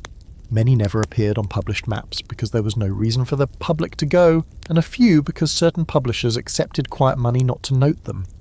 Quirky fact. If you wanted to be sure of waking for a late-night meeting or an early one, you hired a knocker-up, a human alarm clock who would tap your window with a long cane, or in some neighbourhoods, shoot dried peas at the glass until you stirred. A city full of secrets needs people who are professionally nosy before dawn. Scholarly debate. Some scholars argue that rooms like this, off-the-map studies with good locks, gave women in the demi-monde unusual leverage, allowing them to negotiate terms privately. Others contend the secrecy amplified risk, keeping power asymmetrical and consequences untraceable. The ledger of truth likely has both columns filled. A clock that you cannot see but can feel lays down two deliberate chimes. You have been here an hour long enough to be rumoured and an hour short enough to be denied. He stands, and you stand with him. No kiss, no handshake, just the small exchange of a look that acknowledges a chessboard no one else can see. At the door his voice softens. There is a second exit, he says, indicating a panel you didn't notice, wood and paper whispering about conspiracy. Use it if the hallway is too curious. You take the hall, so the corridor returns your footsteps like compliments it has rehearsed. Downstairs, the woman with the argument hair gives you back your cloak and a look that has revised its measurement of you. Outside, the runner boy is gone, replaced by a girl with a basket of matches who tries to strike one for you, and fails twice before producing a flame small and brave. You lean into its warmth just enough to thank it, and she grins like a conspiracy, then vanishes into the brittle dark. The carriage door shuts with the soft authority of money. On the ride back, London feels like a book with dog-eared pages, only you know how to find again. You count turns in reverse, right, then the road that goes from thin to wide as if inhaling. The boarding house looms up, honest in its exhaustion. Nell is a shadow at the window, a sentinel who will never announce herself as such. Inside your room, you unpin and unlace, you set the thimble beside the oil sketch. 2 small assurances that look like trinkets to anyone else. You write nothing, you place no letters, you simply sit and listen to the last of the night, measuring its weather for a man who will call it by another name, and for yourself, who will need to know which way to point the parasol when morning makes the city polite again. Pearls arrive before breakfast. Not in a box, but in a black velvet pouch slipped under your door like a secret that assumes it's welcome. Nell finds it first, her knuckles rapping the jam to make sure you're awake before she drops it in your lap. No card, she says, which in this world means someone thinks the gift is its own introduction. You tip the contents into your palm. A rope of matched pearls, cream, luminous, heavy enough to leave faint marks in your skin. The clasp is a miniature lock of gold engraved with an unfamiliar crest. They smell faintly of cedar, as though they've been sleeping in a drawer meant for more valuable things. The obvious assumption would be the bergamot man. The obvious assumption is dangerous. You set the pearls on the table and dress for a morning that will require a particular blend of visible gratitude and invisible calculation. Madame Lavigne would say pearls are tricky. Too short, they're flirtation. Too long, they're possession. This strand is somewhere in the middle, as if someone has left you the question to answer yourself. Mrs. Whitcomb spots them immediately when you descend for tea. She raises a brow, paws without asking, and says, "Never wear anything you couldn't afford to lose twice." You smile at the advice and tuck it away beside Odessa's about keeping ledgers in odd places. Your first stop is Mrs. March's. The tea room is less crowded today, only Kezia and Verity holding court at the corner table. Kezia runs a practiced eye over the pearls, her fingers twitching towards them before she restrains herself. "New? This morning, you say, without a card?" Verity's tone is somewhere between interest and warning. "Yes," Kezia sips her tea, then says, "Could be a test, could be a dare, could be an apology for something you don't know about yet." Verity adds, "Or a way of telling someone else that you are, shall we say, no longer in circulation." That last one lands heavier than the pearls themselves. You make a note to watch for changes in invitations, in who lingers and who drifts. Gifts in this world are never just gifts. They're headlines written without ink. By midday you're at the letter writer's Bloomsbury address. He doesn't pretend not to notice the pearls. "Lovely," he says. "They'll photograph well," which is the point, of course. "Do you intend to be seen in them?" "I intend," you say, "to know why they were sent before I put them on in public." "Wise," he says, opening his ledger. "If you like, I can trace the crest." It's tempting, but you shake your head. "Not yet, if the sender meant to be hidden. I'd rather see how long they wait to be acknowledged." He smiles, approving the game. Delay is an answer, too. In the afternoon, you walk Hyde Park with Nell a step behind, the pearls tucked in your reticule. It's a clear day, enough sun to make the serpentine sparkle, enough chill to keep the row from crowding. You see Odessa, but she pretends not to see you, which is its own kind of message. The bergamot man is absent. Though a man you don't know tips his hat twice as you pass, a greeting that feels rehearsed. When you return to your room, the pearls are waiting where you left them. You thread them through your fingers, testing the clasp, the weight, the way they catch the light. The temptation to wear them is sharp, if only to see whose eyes widen and whose narrow. But for now, restraint is the sharper tool. Historical fact, in Victorian England, pearls were among the most symbolic of jewels. Associated with purity in marriage markets, but also with luxury and maintenance in the demi-monde. The quality and size of the pearls could silently declare a patron's wealth and the value they placed on a relationship. Quirky fact, some strands were constructed with hidden compartments inside a few of the beads, allowing women to carry small amounts of perfume, folded notes, or even laudanum. Such poison pearls were rare but notorious in gossip circles. Scholarly debate. Historians disagree whether gifts like these represented power given or power taken. Were they a courtesan's leverage, proof of her status, or simply a golden tether in disguise? That night, a second delivery arrives, not under your door, but handed to you by Mrs. Whitcomb, with a look that says she wishes her hallway were longer so she could see who left it. This time it's a note, folded without seal. Wear them tomorrow night. You'll be in the right company to understand. No signature again. You read it twice, then hold it over the gaslight just long enough for the edges to curl and blacken. Ash falls into the saucer you keep for such necessities. Nell sweeps it away without comment. "You'll wear them?" she asks. "Yes," you say, "oh, and we'll see who thinks they put them there." You place the pearls around your neck just long enough to watch them settle against your collarbone in the mirror. They glow like something alive, their reflection meeting your gaze as if they know exactly what they're doing. Then you slip them back into the pouch and close the drawer. Tomorrow night will be the test, Theo.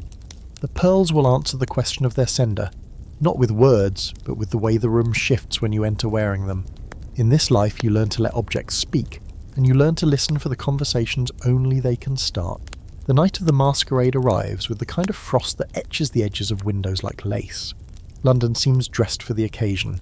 Gas lamps haloed in cold light, the air bright with the faint metallic promise of snow. Nell fastens the pearls at your nape, the clasp locking with the sound of a decision. You've chosen a gown the colour of deep wine, its silk so heavy it drapes like liquid discipline. Over your face a half mask of black velvet edged in gold filigree. It leaves your mouth and chin bare, because anonymity in this world is always partial. The carriage deposits you at the edge of a square you've never crossed. The house looms 4 stories, every window spilling light onto the street, every door-flanked torch making the frost glitter like jewellery. Guests arrive in pairs and trios, wrapped in silks, velvets and the theatre of secrecy. The masks range from simple dominoes to elaborate creations with feathers that brush the doorframe on entry. Inside, the air is thick with perfume and the faint spice of warmed wine. A footman in livery offers you a glass as soon as your cloak is gone. You take it, noting the gilt edges of the ballroom ahead. Mirrored walls, a parquet floor polished to the point of danger, and chandeliers dripping light like sugar spun too fine. A string quartet plays something waltz-shaped, though the dancers are more interested in orbiting than colliding. The pearls feel heavier under the mask's shadow, as if aware they've been brought here to confess. You move slowly, letting eyes find you. Some glance away quickly, some linger, assessing. A gentleman in a fox mask inclines his head and murmurs a greeting without stopping, recognition disguised as accident. A woman in emerald satin, her mask feathered like a bird of prey, drifts to your side. "Lovely," she says, fingers hovering near your pearls without touching. "Do you know whose they were before they were yours?" "No," you reply. She tilts her head. "Then you'll learn tonight whether you're wearing a gift or a debt." She moves on, her skirts swaying like deliberate punctuation. Near the far end of the room, a man in a plain black mask stands alone, speaking to no one. The bergamot arrives before you're close enough to see his eyes. "Clara," he says, as if it's just the two of you in a room full of paper costumes. His gaze drops once, brief, deliberate, to the pearls. "They suit you." "Do they?" you ask. Keeping your tone neutral, he offers his arm. "Walk with me." He leads you into an adjoining room where the air is cooler and the masks are half lowered for easier drinking. "Those pearls," he says, "belong to a lady who no longer attends evenings like this. She left the city, some say for health, others for discretion. When things ended, she gave them back. They've been waiting in a drawer." "Whose drawer?" He studies your face or what the mask allows of it. "The one you're speaking to." You sip the wine. "So they're an inheritance." "A trust," he says, "to see how you wear them and how others look at you when you do." Across the room you spot the opal pin glinting on a lapel. Its wearer is in conversation with a man in a harlequin mask, both leaning in with the conspiratorial ease of those discussing stakes that aren't entirely financial. Odessa appears behind them, her mask a delicate swirl of white and silver, her eyes catching yours just long enough to convey warning. The bergamot man follows your gaze. "Not a table you should sit at," he says. "Not tonight," you agree. A footman passes with a tray of tiny cards, names and numbers for a quadrille later in the evening. You take one without looking, slip it into your glove. The bergamot man doesn't. In the ballroom again, the quartet has shifted to something brisker, and the dancers are less restrained. A man in a lion mask claims your hand for a set. His grip is firm, his steps exact. His questions are general enough to be polite, but probing enough to suggest he's collecting. Between figures, he nods toward your pearls. "Dangerous history, those." You smile. "Dangerous jewellery is the most comfortable to wear. It behaves exactly as expected." Historical fact. Victorian masquerade balls.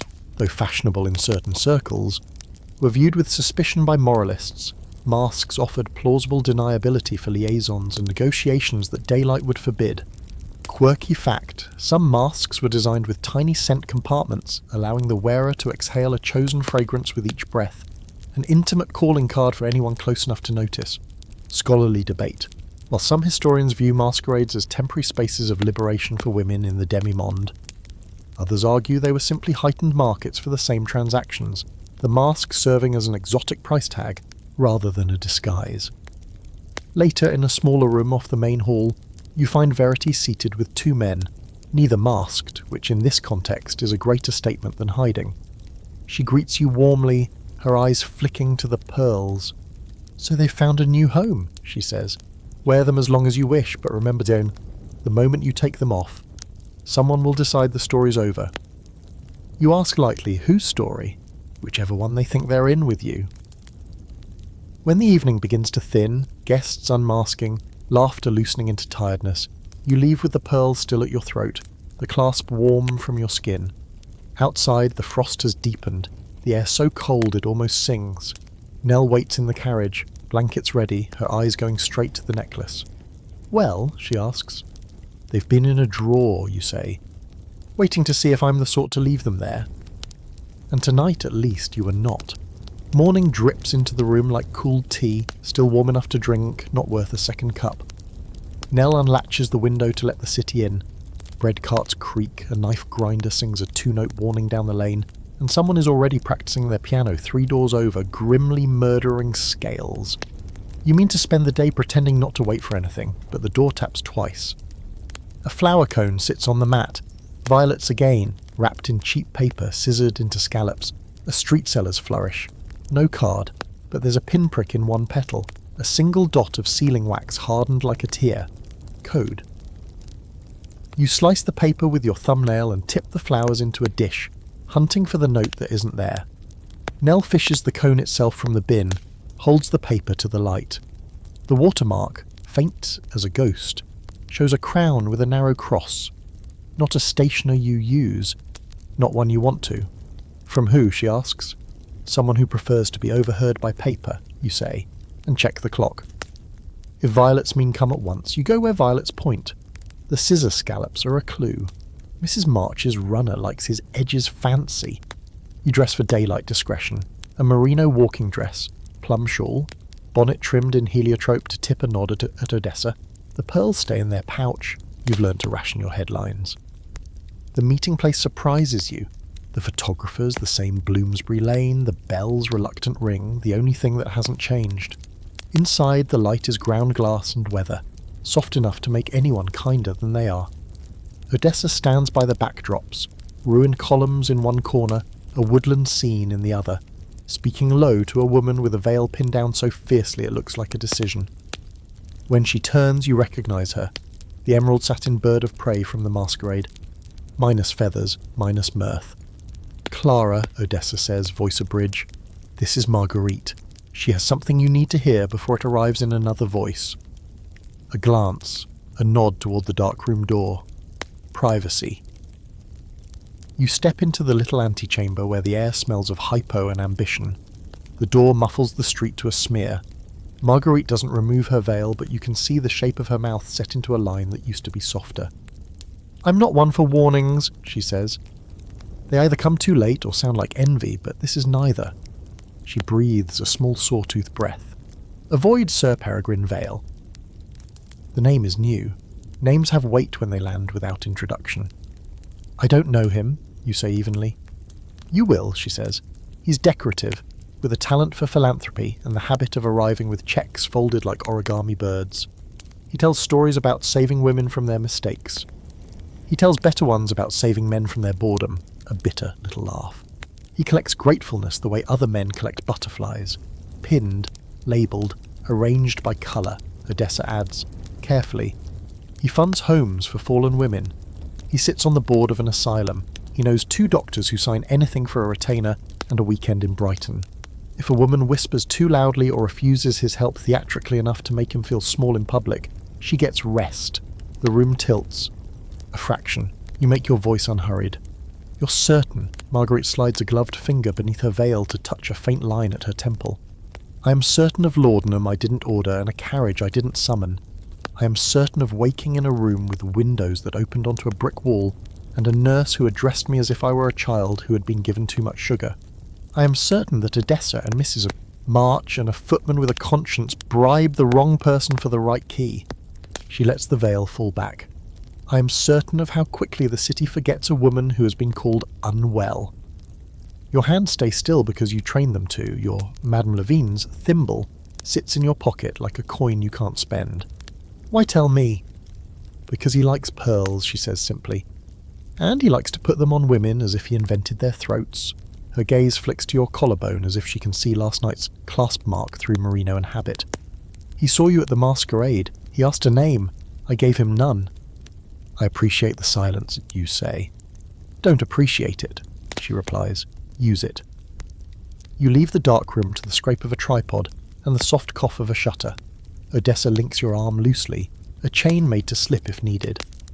Mrs. de March has had her runners follow him before, she says, voice brisk because tenderness would snap. He has favourites. A stationer on the Strand, 2 physicians in Cavendish Square, a private entrance behind a charity's kitchen where he meets the women he claims to rescue. He enjoys the appearance of clean hands. What does he enjoy when no one is looking, you ask? Odessa's mouth quirks without smiling. Control that looks like kindness. Back on the street, Rain is rehearsing but hasn't committed.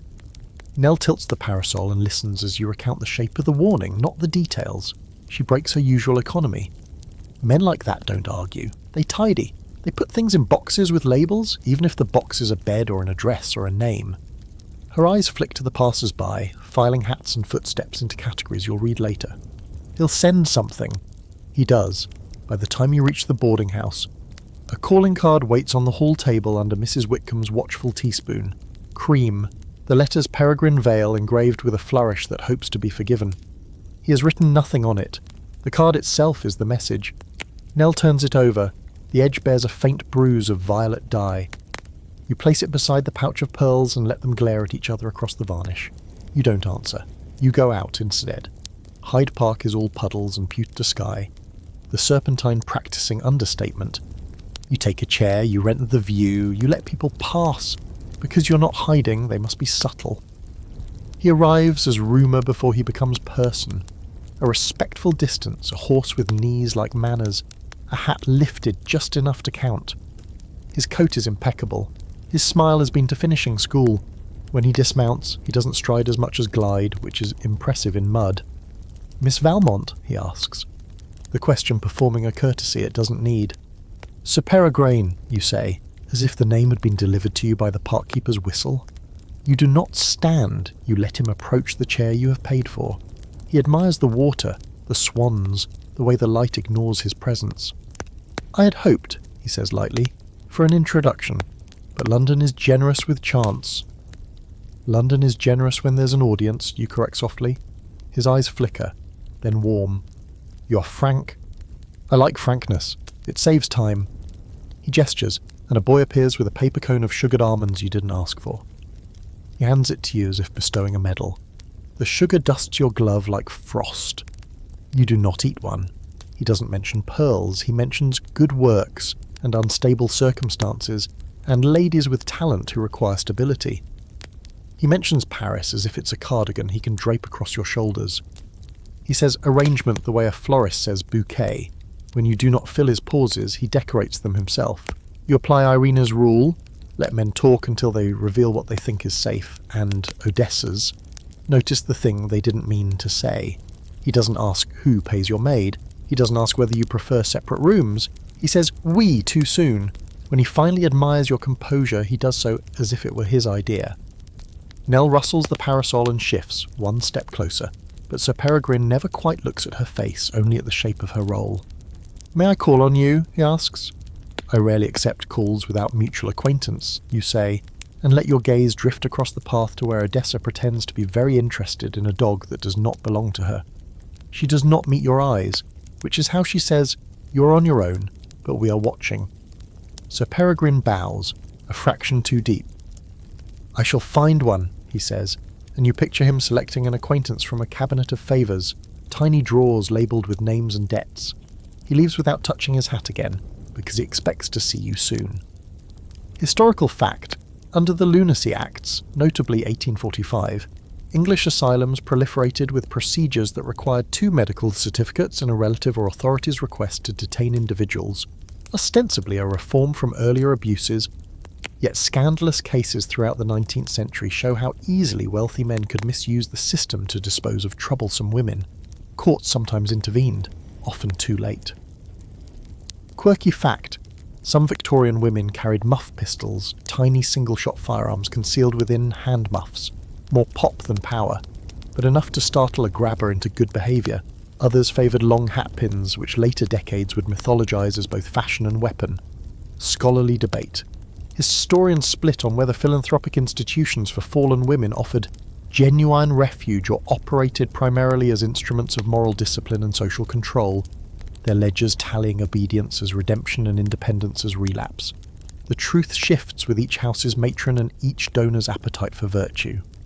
Back in your room, you lay out the day's props: Peregrine's card, the violet wrapper, the sugar on your glove, the pearls glowering like domesticated moons.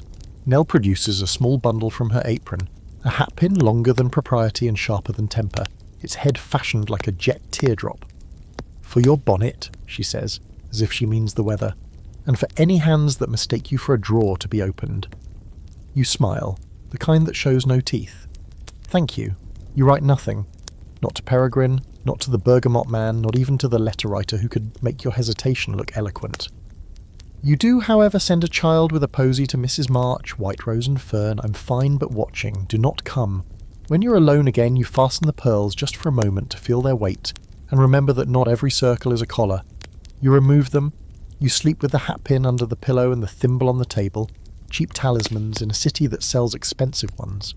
If Sir Peregrine is the kind of man who tidies women down, you will learn the shape of his boxes before he learns the shape of your key. And if he is merely another generous collector of afternoons, well, then you will choose which days to sell him and keep the rest like coins stitched into your hem. It begins with a note that doesn't pretend to be innocent. Thick paper, Irina de Vere's hand, and the sort of brevity that puts on pearls and a knife at the same time. Supper, Belgravia, wear intelligence. Nell lays out your options with the efficiency of a quartermaster before a storm. You choose a smoke blue silk with a day bodice softened by lace, respectable enough for ladies, sharp enough for men who count edges. The pearls stay in their pouch. You add the jet beads for their self-possession. The hatpin slides into your bonnet like a secret blade. The thimble goes in your pocket, a talisman that doesn't argue with fabric. The townhouse is the colour of claret breathed too long. Carriages line up in good breeding, lamps trimmed to flattering. Inside, the hall gives you a polite shiver. Persian carpet, discreet gilt, a grandfather clock that looks like it remembers more scandals than sermons. Irene meets you near a pier glass, expression smooth enough to skate on. "You'll pour tea," she murmurs, as if it were a sacrament. Second drawing room behind the palms. If anyone asks, you're the hostess's cousin's friend. If anyone insists, you're leaving. The second drawing room is a plantation of ferns and intention. Palms stage-manage corners into confidences. Velvet curtains drink the light to a syrup. A footman parks you at a small table with silver that knows its own importance. From here you can see the doorway to the dining room, a long shine of glass and men. Ladies cluster on settees like bouquets wired to hold their shape. Lilac, rose, heliotrope. Conversation in their circle is needlework. Stitch, knot, cut. Yours is to be the thread you appear not to be. You recognise faces you never formally meet. The journalist Hartley stations himself by the mantel with a glass he never empties. A banker whose ring cliqued last week over cards. 2 MPs, hair arranged like arguments you don't need to hear to recognise. And a third man with a voice tailored for committees, soft, relentless. The bergamot passes at the edge of a draft, and there he is, your sender of late-night weather requests, the quiet centre of the page. He glances, no more than a punctuation mark, and moves on. He does not approach. Tonight is not a night for scene associations. Supper breaks into cigars and orbits. The women are nudged toward the music room. The men, as ever, colonise the doorway between rooms like a border patrol. Irene slips a plate into your sphere and murmurs, "Stay," so you do. which is how you end up half-screened by a frond of palm and an enthusiasm for Earl Grey that convinces exactly no one and exactly everyone. Voices rise and fall beyond the curtain. Names you know, some you don't, one you very much do. The reform talk is back. The franchise, the numbers, the thresholds at which men become voters and governments become fallible. You hear a phrase you've learnt to respect, the bill. Not a bill, the bill, capital letters invisible but inferred. Russell thinks he has the numbers, someone says, amused. He has the speeches. The backbenchers are a goat herd, another replies. They'll scatter at the first clap. The Adulamites will do the scattering for him, a third says, tying a knot without raising his voice. They hate their own more than they hate us. A chuckle. Paper rustles. Lists, no doubt, the kind men carry to feel like gods. You pour tea you won't drink, listening as if to reign in the next street. The bergamot voice. Mild. You overestimate the appetite for appetite. Give them boredom with a veneer of principle. They'll swallow it and call it thrift. The committee voice sighs. The country is tired. Then let it sleep through the division, your bergamot says. No hue, no cry. A quiet defeat. We exchange noise for numbers, and in the morning even the papers will yawn. This is not small talk. This is the fate of a bill being folded into a napkin. If Parliament yawns in the right room, a ministry falls. If a ministry falls, men fall with it, and others rise. You picture the clock in the hall taking that in without blinking. Someone else, dry, bankerish, adds, "We'll need to secure 2 men who enjoy feeling singular. Promise them nothing, give them attention. One has a wife who wants a box at the opera. The other has a mistress who wants to be seen not at the opera." Laughter skates over that as if it didn't cut. You feel the parasol handle not in your hand, but as if the parasol has become your bones. Signals, angles, weather. In your pocket, the thimble warms as if it understands stitches that have not yet been made. From the music room, a waltz pretends not to eavesdrop. A lady, emerald satin Marguerite, veiled now only by social convention, laughs at something inaudible. Her laugh is deliberate, the sort that lets a man think he caused it, while she arranges flowers in a vase called Influence. Irene breezes by and refills your teapot as if it were a lamp. The banker's wife adores Liszt, she says, not looking at you. Translation. Remember that detail for the file you pretend you do not keep. It tilts. The air in the doorway grows denser, perfume crowding in, and a gentleman you do not wish to know makes himself known. Sir Peregrine Vale. He arrives smiling, a benefactor unrolling his silk banners. He is ushered toward the threshold between rooms, that dangerous elastic where men speak louder for each other and quieter for consequence. "We must do something visible," he says brightly. "The public likes to be managed with kindness." Your skin remembers Marguerite's veil. You move without moving, pouring, smiling, lowering your lashes as if conversation were a draught to be sipped. Peregrine is speaking about homes, about stability, about minds unhinged by the pace of modernity. He says the word female like it's a diagnosis. The physicians in Cavendish Square have been useful. An asylum is being considered in an outer parish where land is cheap and oversight cheaper. Charity, he says, warm as a hearth. The sort that keeps the streets and stories clean. You catch Hartley's eye for half a breath. He files Peregrine's warmth like a blade. The bergamot man says nothing. That is also a statement. You're ready to anchor all this to nothing but your memory when the house itself interferes. A draught lifts the curtain behind you and lets slip a sound, faint, metallic, unmistakable. A tube hidden in the wall near the skirting board inhales and exhales a murmur. A speaking tube. Belgravia loves its toys. Someone downstairs is listening to upstairs. Someone upstairs is listening to downstairs. The house is a lung-breathing secrets. A footman coughs, delicately. Irene's hand lands on the back of your chair, friendly weight. "Time to admire the lilies," she says brightly. Which really means change position. You are too successful at being invisible. You rise, palms damp only at the tips, and drift toward a side alcove where a tapestry pretends to be Greek myth, but really is a curtain that works for a living. Behind it, a corridor, a cabinet with dumbwaiter doors, a little shelf with books no one intends to finish. You stand there and the house layers the voices into sibilant threads. Divide the vote. The Duke won't risk it. If the Times is bored, the Post will be pious. Then a pause, and Peregrine again, soft as a glove. There's a girl, new, A Clara. The pearls last night. She'll choose security if it's offered properly. A Beat. We might offer it in the form of confinement avoided. A silence so sudden you can hear wax cool. Irene's fingers find your sleeve and tighten once. An Anchor. The bergamot voice, mild enough to lull, careful veil, there are economies that grow expensive when watched. Translation, not here, not like this. Not with me. You breathe slow. Count 3 breaths into the lace. Weather, shifting, temperature, sharp. You file it for the man who requested weather, and you file it for yourself, who will need the umbrella and the bolt hole both. Historical fact. In 1866, Earl Russell's Liberal government attempted to pass a reform bill to widen the franchise, only to see it defeated after internal opposition, the Adulamites, and clever Tory manoeuvring. The government fell that June. A reminder that dinners and doorways can topple ministries as efficiently as debates do. Quirky fact, many grand Victorian houses hid speaking tubes, little trumpets of brass, linking rooms to kitchens and stables for summons. Servants learned to accidentally leave baffles open, and more than one household acquired a reputation for its walls that whispered. Scholarly debate. Some argue that women of the demi-monde via salons and supper rooms exerted meaningful influence on political outcomes, nudging votes, amplifying doubts, while others contend their role was decorative cover for decisions already made in clubs that barred them. The ledger of influence changes with which letters survived and who signed them.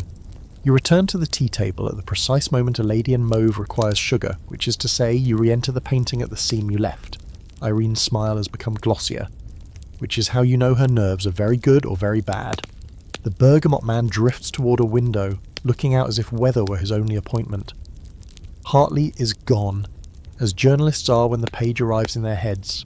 Sir Peregrine accepts compliments for his homes with a modesty so polished it reflects everyone but himself. You pour, you talk about lilies, you find the temperature and hold it like mercury. And when Irene's glance darts to the hall clock, 11, she brushes your wrist with a fingertip, barely a touch. Go. Outside, Belgravia's air bites. Honest after velvet. Nell steps out of the shadow like a certainty. Well, she asks, lifting the rug of your skirt into the carriage, setting your ankles free of the city for exactly 3 seconds. Storm building, you say, boredom arranged to look like principle, and Peregrine moving pieces that are not his to own. Do you tell the bergamot? She asked. Yes, you say, and feel the weight of that answer in your pocket with the thimble small and stubborn, and Mrs. March by flower, and our letterman by ink that isn't mine. Back in your room, you sit at the desk and draw 3 sheets, one for the weather report, careful, detached, naming nothing that will burn you if the paper catches, one for Mrs. March, a pressed fern and a violet do not come to come if needed, both at once because the night can hold contradictions better than the post, and a third you don't write, addressed to nobody, content, your pulse, the inventory of a corridor, the sound a tube makes when a house decides to confess. You seal the first, you press the second in your trunk under your old name and Mrs. March's card. The third you fold into an envelope and leave blank, the way you've learned to keep a map of exits even when the room declares itself harmless. Then you lay the hatpin across the pearls and think, not without humour, that you now own both a key and a lock and that you will decide, door by door, which is which. The diamond bracelet arrives with the morning's fog, delivered not by a footman, but by a boy too small for the box he carries. Nell intercepts him at the door and tips him with a copper. He vanishes down the street without waiting to see if you open it. The box is black leather, worn at the edges, hinged in brass. Inside, the bracelet gleams, a coil of platinum and diamonds, each stone cut so clean it seems to sharpen the light itself. It's the sort of gift that whispers 2 things at once. You are treasured and you are owned. A folded slip rests beneath the velvet. Wear this tonight. It will be recognised. No signature, but you don't need one. The handwriting has the kind of authority that assumes you already know who commands it. You set the bracelet on the table beside the pearls. The two glint at each other like rivals, both beautiful, both dangerous, there lies the bracelet. Then you. Shiny, she says, flat as a blade. Very, you answer. And likely not a compliment, you say. She nods once. I'll lace you tight tonight. Armour. The invitation that matches the bracelet arrives an hour later. Engraved card, edges deckled. The address a Mayfair townhouse you've only heard of in whispers. The hostess is Lady Eversley, known for her taste in diamonds and scandals, often at the same table. Her rooms are notorious for mixing titles with checks, politics with pleasure, all under the cover of card games and charity to improve deserving causes. You choose a gown of midnight silk again, this time with a bodice cut to suggest you're unconcerned with propriety, but still possess it in reserve. The bracelet slips around your wrist like it's remembering something. Its weight is a statement you haven't yet decided to agree with. The Mayfair house rises out of the mist like a ship at anchor. Inside, the hall is marble and mirrors, the air sweetened with hothouse flowers that have no business blooming in January. A footman takes your wrap and glances, just once, at the bracelet before returning his gaze to the floor. Lady Eversley greets you in a gown heavy with gold embroidery, her diamonds making the chandeliers look underdressed. "My dear," she purrs, "how delicious that you could come. You'll find old friends and new games in the green salon," her eyes flick to your wrist. "And old stories, it seems." The green salon is a long, low room scented faintly of tobacco and card paste. Tables gleam under lamplight, decks shuffling in practiced hands. Conversation flows in currents. At one table, polite talk of Italian art. At another, the metallic jingle of betting markers sliding across felt. You spot Hartley near the hearth, already leaning toward a man whose waistcoat is loud enough to call its own cab. The bergamot man is here too, his gaze passing over you once, unreadable, before he turns back to a lady in a mask of courtesy, so perfect it must have been made to order. Across the room, Sir Peregrine Vale is in close conversation with a gentleman you recognise from Irene's tea table intel, a man who will vote against a bill if his mistress asks sweetly enough. You circulate, as instructed by no one but the room itself. At your third stop, a woman in sapphire satin touches your bracelet lightly. "So it's true," she says. "What is?"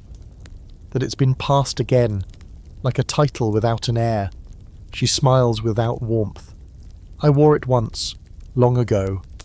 Keep it only as long as you mean to keep the man who gave it." "Advice?" you ask. "Don't let the clasp turn into a lock," she says and turns away. At the far table, Sir Peregrine raises his glass in a small salute toward you, a gesture he disguises as a stretch. It's enough to confirm your suspicion. The bracelet is his signature, his brand of claim. He's waiting for you to acknowledge it publicly, to signal the unspoken arrangement he believes he can set in motion. The bergamot man arrives at your side without preamble. "Interesting choice, girl," he says, glancing at your wrist. "Not mine," you reply. "Then choose what it means," he says. For someone else writes the meaning for you, and you wonder if he's offering help or warning, or if he considers those the same thing. Historical fact. In Victorian high society, jewellery often served as both gift and public contract. Certain pieces, especially high-value ones like diamond bracelets, were recognised within circles as informal markers of patronage. Quirky fact, some jewellers kept loaner pieces specifically for such arrangements. Items that could circulate between women as relationships shifted, cleaned and discreetly resized before their next appearance. Scholarly debate. Historians disagree on whether these gifts empowered women by giving them tangible, pawnable assets, or bound them more tightly to their patrons' reputations. The answer shifts depending on whether the recipient had the means, or nerve, to sell the piece without permission. At Lady Eversley's, the games intensify. Chips and small fortunes change hands with the same care as teacups at a parish fete. Peregrine loses twice, wins once, and leaves the table with a smile that suggests his true wagers aren't on the felt. You avoid his path, settling instead near a group discussing an upcoming charity gala. From their talk, you learn which politicians will attend, which wives are being left at home, and which mistresses are being passed off as companions for the evening. When the carriages are called, you make certain to leave before Peregrine can arrange himself into your path. The bracelet stays on until you're home, where Nell unlatches it with a twist that feels like cutting a thread. "Well?" she asks. "It fits," you say, "but it's not mine."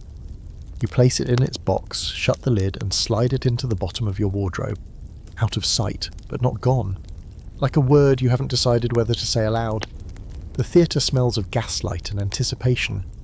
The air already warmed by 100 layered perfumes and the collective rustle of silk. Tonight's play is The Lady of Lions, though the performance everyone will talk about is not on the stage. You arrive at the Haymarket in a carriage loaned, temporarily, you insist, by Irene, its crest covered with a discreet leather flap. Nell smooths the folds of your gown as you descend, black velvet with jet beading, calculated to drink the light and return only what you allow. The diamond bracelet has been left in its box, the pearls return to your throat, not as claim, but as challenge. The usher leads you to a private box 3 tiers above the stage, its curtains tied back just enough to offer a view both of the actors and the audience. You settle into the chair nearest the rail, feeling the hum of the crowd below like the purr of some great animal. Beside you sits Mrs. March, resplendent in amethyst satin, her fan flicking in idle patterns that are anything but idle. "Half the city is here," she murmurs, scanning the stalls with the precision of a general before battle, "and the other half will read about it in the morning." From this vantage, the social cartography reveals itself. The front row of the dress circle glitters with titled matrons in pastel silks, their husbands more interested in the lobby than the stage. Across the house, Odessa occupies another box, leaning just enough into the lamplight to be seen, just enough back to avoid being obvious. Hartley is in the pit, scribbling in the dim between acts. The bergamot man appears in a lower box, flanked by 2 gentlemen whose posture says opponents in public, allies in private, and there, 3 boxes away, is Sir Peregrine Vale, his profile turned toward you at intervals just long enough to register without committing. The orchestra swells, the curtain rises, and the first act begins. On stage, a young nobleman falls in love with a woman above his station. In the shadows of the box, Mrs. March leans closer. "News," she says. "The Reform Bill debates are set to resume in a fortnight. The Adulamites are already sharpening their quills." Her fan pauses, and Peregrine has been invited to a private dinner with the Home Secretary. "That's interesting," you say lightly. "It's dangerous," she corrects. "The Home Secretary owes favours, and Peregrine knows how to collect." During the interval, the boxes become stages of their own.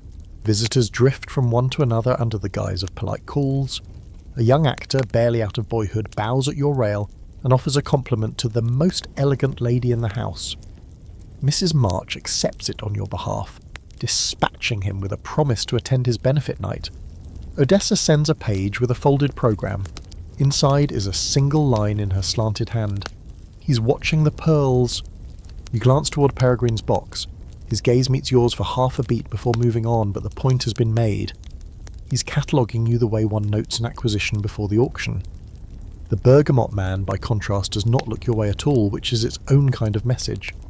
In the second act, the play's heroine is pressured into marriage for political advantage. Mrs. March's fan clicks shut with a snap.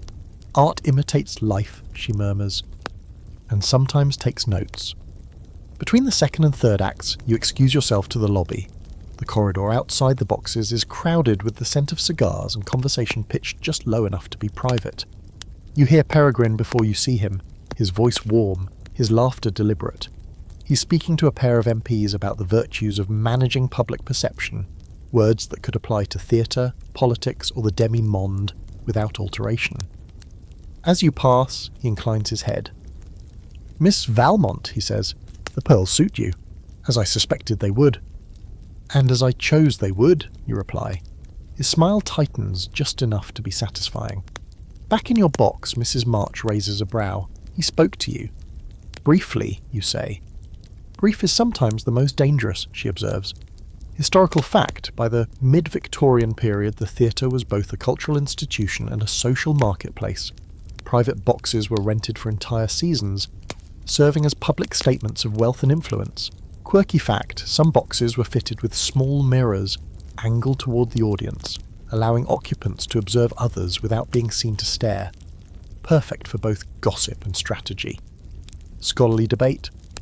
Historians differ on whether the theatre offered courtesans genuine agency, providing a public platform to craft and control their image, or simply expose them to intensified scrutiny and rivalry. The answer may lie in who controlled the narrative after the curtain fell. The third act begins. On stage, the heroine outwits her would-be captors with a clever lie, buying herself time to escape. Mrs. March smiles faintly, as if the playwright has slipped in a private joke for women like you. When the final curtain falls, applause rolls through the theatre like a warm tide. You and Mrs. March remain seated until the first crush of departures subsides, a trick to ensure you're noticed by those who linger. As you rise, you see Peregrine leaving his box, his path angled toward the lobby exit. The bergamot man is gone, which means he chose to leave unseen. Outside, the night air is crisp, the gas lamps haloed in frost. Your carriage is waiting, Nell holding the door. Mrs. March kisses your cheek. "You wore the pearls well," she says, "but remember, jewels can be armour or a chain. Decide which before someone else does." You settle into the seat, the applause still echoing faintly in your ears. Somewhere behind you, Peregrine steps into his carriage. Somewhere else entirely, the bergamot man is writing his own review of the night. And you, wrapped in velvet, pearls cool against your skin, are deciding which role you'll play in the next act. The invitation to the country arrives on heavy cream paper, the ink smelling faintly of cedar and authority. Sir Peregrine Vale requests, no, expects your presence for a weekend of rest and refinement at his estate in Kent. The wording is careful, not a social gathering, not a house party, just enough ambiguity to keep the arrangement from being questioned by those inclined to question. Nell reads it over your shoulder and snorts softly. "Refinement," she says. "That's what a cat calls it when it toys with a mouse before supper." You think about ignoring it. You think about sending flowers in refusal. You think about how much can be learned from being on someone's home ground, what they display, what they hide, who they invite. In the end, you accept because knowing is always safer than guessing. The journey down from London is all smoke and winter light. Peregrine's carriage meets you at the station, glossy black with an interior lined in green velvet and a discreet scent of bergamot, borrowed from someone perhaps, but faint enough to be his own. The countryside slips past in hedgerows and sleeping fields, the sky a wide pewter dome. Vale House stands 3 stories, stone-faced and symmetrical, its long windows catching the last of the afternoon sun. A gravel drive curves towards the front steps, where 2 liveried footmen wait like punctuation marks. Inside, the air is warmer, the hall hung with hunting prints and oil portraits of solemn men who look like they'd rather be outside. Peregrine meets you at the foot of the grand staircase, by every inch the attentive host. "I'm delighted you could come," he says, his gaze lingering, a fraction too long on the pearls at your throat. "I thought you might appreciate a change of air." "I appreciate many things," you reply, stepping just far enough into the light for him to see the glint in your eyes. He escorts you to your room, large, south-facing, the bed canopied in pale damask. A vase of white lilies sits on the writing desk, their perfume thick as syrup. Nell, following with your trunk, gives you a glance that says I'll find the other exits before the tea cools. The evening begins with a small supper in a dining room whose long table gleams like a polished pond. 4 other guests are present. A widowed countess with a fondness for French novels, a young barrister whose cufflinks are more ambitious than his conversation, a colonel retired from the Indian Army, and his wife, who watches everything as if committing it to memory for later use. Peregrine presides, genial and unhurried, steering the talk from politics to literature to charity. He speaks warmly of his homes for women, of the asylum's recent renovations, of the need to protect vulnerable souls from the harshness of the city.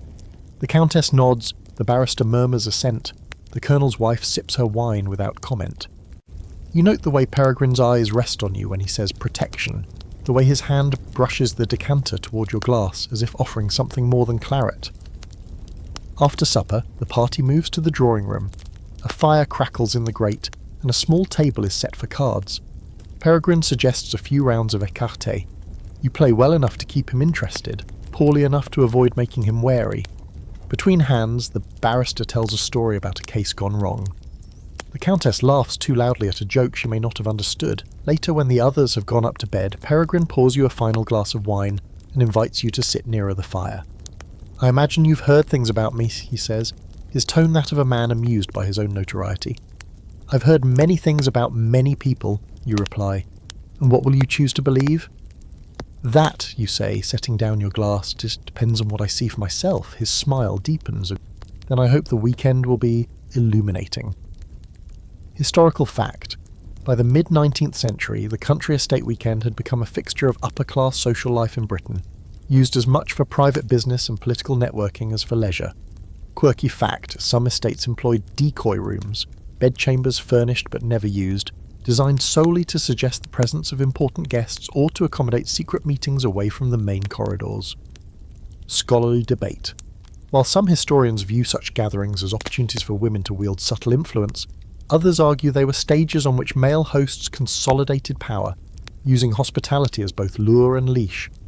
That night, in your room, Nell reports 2 additional staircases, one concealed behind a panel in the library, the other leading directly from the service wing to the stables. Also, she says, the footman changed shifts at 2, and someone tried your door before midnight. You sit on the edge of the bed, unfastening the pearls. Which way did they come from? The main corridor. Next time, you say, let's see where they go. The lily's perfume feels heavier now, cloying in the fire-warmed air. You open the window a crack, letting in the night, cold, clean, carrying the faint scent of damp earth. Somewhere in the dark, a horse shifts in its stall. Somewhere else, the house settles into the kind of silence that listens. Dawn begins as a rumour in the hedgerows. Cold breath, hooves shifting, a colour between pewter and milk poured thin. You haven't slept so much as waited with your eyes closed. Somewhere after 2, Nell heard boots in the corridor again. Polite boots, boots that know rugs by heart, and watched their shadow stop at your door, reconsider, continue. Now she knots your laces with battlefield economy and pins your hat as if the feathers were a flag you might need to fold quickly. The lilies on the desk are limp from their own perfume. You crack the window and let them learn humility. South lawn, Nell says, which is not what a maid says to a lady, unless both of them are lying about who they are. Grooms have 2 bays out and the colonel asked for a field case. She means bandages. She means a doctor who is not called a doctor. Her eyes are dry as flint. You don't go, you hear me? You nod in the way that means we'll discuss obedience later. Boots, cloaks, low voices lace the hall. The house is pretending not to breathe. By the time you and Nell are in the corridor, the procession has already melted through the side door, the one that thinks it's a secret because it's used so often. You take the other staircase, the one that mouths itself into the library, through a panel that would make an honest man lie if asked what he saw. Outside, the air bites the thin skin inside your nose, and the lawn is slick with the shine of cold. They've chosen the far edge of a little wood, between a ha-ha and a copse of young oaks. It looks like a place where nothing important could happen, which is, of course, the point. Sir Peregrine stands unruffled in a coat that believes the weather has no authority. Beside him, the colonel trimmers a retired sword and a footman with a wooden case that opens like a hymn book, dueling pistols asleep on dark blue velvet.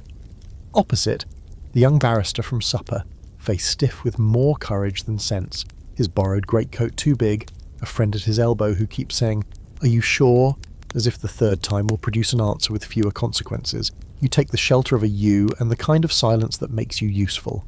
Nell hovers a step back, hands folded like the prayer she will not say. It happened after you went upstairs. Words at the card table, your name a hinge.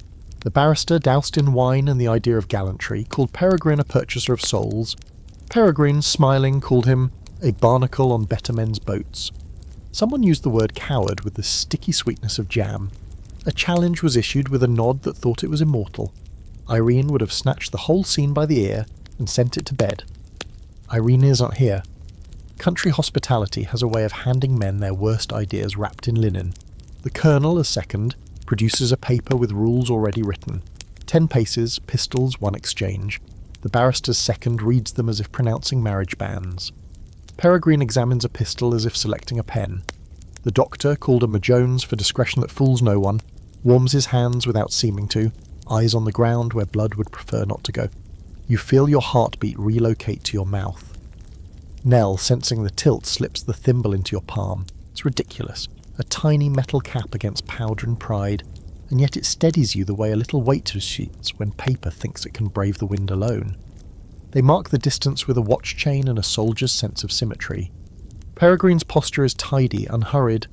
The barrister's is made of nerves and borrowed drama. The seconds stand aside. The world constricts to breath and frost, and the bright nose of a horse refusing to look. "Gentlemen," the colonel says, voice shaped to carry and not echo. At the word, you think, this is a foolishness with a symmetry. You think, Marguerite's warning, Irene's clock, the speaking tube's whisper. You think, this is what happens when men decide a woman's attention is proof of their existence. Fire. 2 shots. 1 flat crack, 1 surprised cough. Birds lift in a sudden scribble. Smoke curls. disbelieving it has been asked to perform so early. The barrister's hat goes spinning, shot clean from his head, and lands like a punctuation mark that can't decide which one it is. Peregrine's arm remains steady, his pistol points earthward, bored. A red line opens on the barrister's cheek, insulting and polite. A développé, you realise, Peregrine's bullet in the ground, or more theatrically, in the hat. A deliberate miss that still writes the word mercy in letters tall enough to be read from the house. It satisfies the Code Duello's appetite without feeding the coroner. It is also a performance, and not for the first time you resent the stage you didn't build. The barrister blinks, hand to face, fingers coming away a child's painting of blood. He sways, glory and shame jousting behind his eyes. His chan makes a noise you've heard women make when a teacup cracks in a quiet room, and no one speaks about how close it was to breaking their hands. Peregrine lowers his pistol with the grace of a man selecting dessert. "I believe honour is satisfied," he says mildly, which is a way of saying remember who let you live through your own mistake. The colonel nods, because the colonel's life has been a string of protocols, some of them made of bone. Mr. Jones already has Linton brandy in motion. He does not ask for a signature. You exhale for the first time since smoke. Nell's fingers appear, pocketing the thimble back where it belongs. "He missed on purpose, Madin," she says, admiration wrapped around contempt like a bandage around a blade. "He wrote a story," you say, mouth dry, and cast himself as the gentleman. Peregrine's gaze sweeps the edge of the trees, not searching, counting. He can't possibly see you through branch and mist, and yet you step back into the yew's shadow anyway. The ring of frost where each man stood will melt by noon. The story won't. They disperse the way dawn does, suddenly realising it has overcommitted. Pistols back into velvet. The doctor's bag rebuttoned to respectability. The men retreat toward breakfast and the fiction of appetite. On the path, Peregrine's voice drops low to the colonel. You catch a strand. Well managed. The colonel hums in a key called useful. You and Nell cut across the lawn, skirts lifted just enough to deny dew. Hearts resuming human size. In the library the fire is overdue. Breath fogs the window as you lean your forehead against the glass long enough to inform it of your survival. He's not going to forgive the barrister for bleeding, Nell says, and you realise she's right. The miss was a mercy, but the blood was an inconvenience. Vale likes clean stories. Men who stain them are demoted quietly to anecdotes. Breakfast is ham and silence. The Countess flutters. The Colonel discusses pheasants with a zeal that borders on apology. The barrister does not appear, and Peregrine is the kind of solicitous that makes you want to steal the silver just to give him a new problem. "Sleep well?" he asks, as if the night hadn't been practicing homicide outside. "Like a sermon," you say sweetly. "Long, and with a moral questionably applied." His mouth almost smiles. You wonder how much of you he recognises and to what purpose. Historical fact. By the 1860s, duelling in England was illegal and largely out of fashion. The last widely cited fatal duel on English soil occurred in 1852 at Englefield Green, when Emmanuel Barthélemy killed Frederick Corneille. Yet the rituals, the Code Duello of 1777, the seconds, the 10 paces, lingered as theatre for reputation, especially in country houses where privacy and protocol could be recruited to impersonate honour. Quirky fact, high-end English duelling pistols, Wogden and Barton, so as Manton, were often made in matched pairs, hair-triggered and cased with tools for loading, patches and a hidden compartment for a token, locks of hair, a coin. Some men carried for luck. A deliberate miss, the développé, was an accepted way to enter the matter without blood while still feeding honour's appetite. Scholarly debate. Some historians read late duels as vestigial pageants that allowed elites to rehearse obsolete codes in safety. Bullets in the ground, doctors on hand, while others argue they remained instruments of coercion, staged to establish hierarchies under cover of fairness. The truth likely lives in how often the powerful chose mercy that advertised itself. By noon the frost has retreated into the hedges, and the house pretends it is a place where only cards are played. Peregrine proposes a walk. You accept because saying no would be a different kind of yes. He chooses the south path, where the ha-ha shows the lawn its limits. "I trust," he says, as if remarking on the weather, "that you found the air bracing." "It has a way of waking one," you agree. He watches a rook argue with its reflection in a puddle. "Some men are brave because they think they are immortal," he says, "some because they have decided not to care about the remainder of their days. I prefer neither sort." And what sort do you prefer? The kind who understands the economy of gestures, he says. A miss can be more useful than a hit. A gift more binding than a paper. His glance drops, brief, accusatory, to your bare wrist. You left the bracelet in your trunk. The absence gleams louder than diamonds. You sent a bracelet to a woman who chooses her jewellery, you say mildly. If you prefer locks, the jeweller can attach one. Locks are rarely necessary, he replies. Most doors are happy to behave. You smile in a way that might be mistaken for agreement at a distance. You should have seen the door to my room last night, you say. It declined to open. A breath-long pause. He acknowledges the try and the refusal with a nod. Boundaries, he says, as if filing you under the correct heading. Very modern. Back upstairs, Nell has already packed what can be packed without declaring defeat. 2 dresses folded like strategies, the pearls nested in their democracy of light, the bracelet shut in its box as if it might rattle out otherwise. We go when, she asks. After luncheon, you say, which is to say before the house can compose a new scene and cast you without permission. You leave a note for your host that thanks him stylishly for air and fire and the taste of his cook's syllabub. You send a runner to the station with a request for the earliest carriage that can pretend not to hurry. On the way down the great stairs, you pass the portrait of Vale Ancestor, whose mouth resembles your host's when he is bored. You salute him with your eyes. You'll have another go at this, Nell mutters, hearing your thought, but not with us as props. In the door's glass, the sky looks undecided. You step over the threshold, feeling like a sentence that chooses its own punctuation. Behind you, a house tidies its morning. Ahead, the road back to London arranges itself into a polite line. Somewhere just over the hinge of the horizon, rumour is already lacing its boots. London receives you with its usual counterfeit gentleness, fog-like muslin. The wheels of carriages murmuring over damp cobbles, everyone pretending not to be listening. By noon of the day you return from Kent, the whispers have already put on hats. A blind item lands in a penny paper, a gentleman philanthropist, a youthful firebrand, an early morning walk on private ground, careful enough to avoid names, careless enough to make you flinch. Hartley sends no note, which is louder than ink. Irene dispatches a card with nothing but a pressed fern, do not come, and a violet, come at once, contradiction pinned like a brooch. The letter writer's boy appears with a folded square. The temperature rises. Those bored of Parliament seek other entertainments. If you mean to disappear, choose the train that leaves before the milk. Nell's verdict is practical as bread. We go, small trunk, no hat with a story.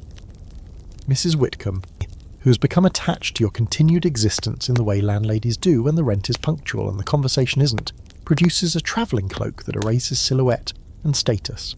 Odessa's runner arrives breathless with a parcel, a dull brown bonnet, a bottle of lavender water, a book with its title shaved off. Verity's contribution is a strip of veil and a single line. Change shoes at the station. The plan is 2 plans, layered. The letter writer posts a decoy under your borrowed name to an address in St. John's Wood and another to a Paris poste restante with a date 17 days hence. Breadcrumbs for anyone overeager. Mrs. March secures a room through a widow she once lent a kettle to, which is how powerful women describe debts men call favours. The Bergamot man's coachman stops at your corner twice and leaves twice with an empty cushion. If that was an offer, you decline it without writing the refusal. You leave a note for him anyway. Whether unfavourable, reassess in a week. It is both true and polite. Dawn puts its pale thumb on the city, and you put your plan into motion. No jewels, no midnight silk. Plain merino, shawl faded to the colour of tea, boots that have been kissed with dust on purpose. The pearls sleep in their pouch in the lining of your trunk. The diamond bracelet remains buried under winter dresses, refusing to be the headline of your absence. Nell carries a carpet bag with nothing interesting in it and everything you need. You leave through Mrs. Whitcomb's back door, across a mews where a cat practices indifference, and into a cab that belongs to a cousin of someone who owes Irene a gardenia. Charing Cross is yawning itself awake, porters stamp and clatter. A woman with a basket full of cress sells the morning to men who look like they forgot about hunger. You buy 2 tickets with coins that don't jingle, change your shoes at a bench as instructed, and take the second-class carriage, because first would be seen and third would be remembered. The train coughs and decides to be a train after all. London peels away. Chimneys, yards, a last indecent wink from a public house, and the fields roll their wet shoulders under a sky still deciding whether to be day. You've chosen Hastings, not fashionable enough to be all eyes, not obscure enough to make you strange. An old town with smugglers' stories in its bones and a respectable Victorian habit of recommending seawater like a sermon. Nell watches the compartment door as hedges flick past like parentheses. If anyone follows, she says, they'll get seasick by land. The sea arrives first as a smell, salt and iron and the ghost of tar, then as a sheen outside the window, then as itself, hulking and plain, the colour of pewter beaten within an inch of shine. Hastings Station is a sensible place, detailing itself in benches and iron and a clock that means it. You step onto the platform and become someone no one expects to know, a woman visiting the air. The lodging house sits on a terrace that believes in its own good manners. Mrs. Wells, the widow with the kettle-shaped debt, has wrists like fence posts and eyes you'd trust with a ship. 2 bedrooms and a sitting room, she announces, as if you'd earned them with character, not arrangement. Breakfast at 8. No gentlemen callers without a clergy collar, and only on Thursdays. A wink, quick and agricultural. She knows who you are without requiring you to be it. Your rooms are clean and unambitious. From the window you can see the shingle and the edge of the pier, and if you lean, a sliver of the fishing beach where boats berth on pebbles like stubborn beasts. The first breath pulls the city out of your lungs by the hem. You have survived weeks of silken rooms with speaking tubes. Now you practice the art of being unimportant. You walk. The promenade is a composition in greys, sea, sky, shawls. Invalid chairs trundle by, pushed by men who can read a cough. Donkeys stamp and look philosophical. A gentleman with a moustache like a minor lighthouse nods at everyone who passes, as if he knows he will die if he doesn't count them. Children pour stones from pocket to palm and back again, convinced wealth is a noise. A bathing machine bumps across the shingle like a wooden thought that got too big. The attendant, everyone calls her a dipper, which sounds sweet until you see her arms, is a woman whose forearms could wrestle the tide and win. Ladies' hour, she announces, producing a flannel costume that looks like a compromise between virtue and drowning. You decline with a smile today, promise perhaps tomorrow. She narrows her eyes in approval. She respects a woman who schedules her own courage. You send a note to the Hastings post office for the letter writer, just a mark on a page. Arrived, weather clearing, will report if the wind changes. You send Mrs. March a pressed scrap from a seaweed frond, which likely stands for nothing in your shared code, but will make her smile anyway. You send no note to the bergamot man, because your last note still applies. On the second day, a photographer with a collapsible backdrop offers to pose you before the sea with a painted ship that will never leave harbour. You thank him and decline. Your face has been a currency lately, and you're saving up. On the third day, a clergyman with sincere sideburns attempts to rescue your soul from the water's edge. Nell steps forward and rescues your mourning from his pamphlet. On the fourth, Odessa's parcel arrives post-arrestant, a half bottle of cognac, a novel with the naughty bits dog-eared, and a ribbon the shade of heliotrope that reminds you to be visible on your own terms. Verity's letter follows, brief and neat. Peregrine's appetite is currently philanthropic in public and administrative in private. The bill sleeps, men get bored, do not be on a menu. You take your meals at irregular hours because habit is a scent. You walk at the tide line where sound covers everything you don't wish to hear. Because the sea is excellent at confidentiality. You buy winkles in a paper twist and a paper cone of shrimps that taste like the idea of bravery. You let the wind unwrite your hair and then pin it back. At night, the bed feels like a moral choice you actually made. Historical fact. By the 1860s, railways had turned England's seaside into a national prescription. Hastings, Brighton, Margate, Scarborough, where doctors advised taking the air and sea bathing for everything from melancholy to scrofula. Bathing machines, little huts on wheels, were trundled into the surf to preserve modesty while allowing immersion, with dippers, often formidable women, assisting bathers into and out of the water. Quirky fact, some devotees drank seawater straight or in fashionable seawater baths, swearing it purged the system. Others preferred donkey rides along the promenade as a gentler therapy, leading to a bustling trade in stubborn, saintly donkeys with names like Caesar and Jem. Scholarly debate. Historians spar over whether the seaside offered women like you genuine anonymity and autonomy, a chance to manage risk and reset reputation, or merely relocated surveillance, with holiday crowds and promenade etiquette rewriting the same hierarchies in salt. Evidence suggests both, with rail timetables empowering escape and gossip arriving one train later. On the 5th morning, you hire the bathing machine. The dipper grunts approval, bolts the door from outside and pushes you toward the moment you've been pretending not to need. The water is a slap and then a negotiation. You gasp, you swear, quietly, because propriety can swim, and then you float, which feels like refusing gravity on principle. When you emerge, cheeks stung, scalp salted, the dipper wraps you in rough towels and a respect that costs nothing and is worth everything. "You'll do," she says. "You're not made of sugar." Back at the lodging house, a boy waits with a telegram from the letter writer. Boredom broken. Debate renewed. Storm to leeward. London pretends blue sky. That has the bergamot in it somehow, even if his name isn't there. You can hear his preference for weather over adjectives. Nell ties the ribbon into your hair with a laugh like a secret let out to graze. We can go back when you can walk into a room without them thinking they invented you. You give it 2 more days. In that time, you learn which tea shop will serve you extra bread without comment if you return the plate with a story, which tobacconist sells matches to ladies without sermon, which fisherman will let you hold a net for a minute so you know what it means to keep something alive by making it wait. You learn that your name sounds different over the water, less like a brand, more like an echo you can edit. When you board the train for London, you're still yourself, but more deliberately so. The pearls stay tucked where secrets nap. The bracelet remains absent on purpose. You carry back a bottle of seawater for no reason you will admit, a stone that fits your palm like a plan, and a letter already drafted in your head to the bergamot man. Weather, turning, appetite, declining, strategy, return via back streets, enter by the door that does not squeak. As the fields reverse themselves into city, you think of Peregrine's tidy miss and the hat that took the bullet, of Irene's palms whispering in Belgravia, of Odessa's heliotrope and Verity's unruffled truths. You think of Nell counting the glances of a town and declaring it safe by how little it cared about your face.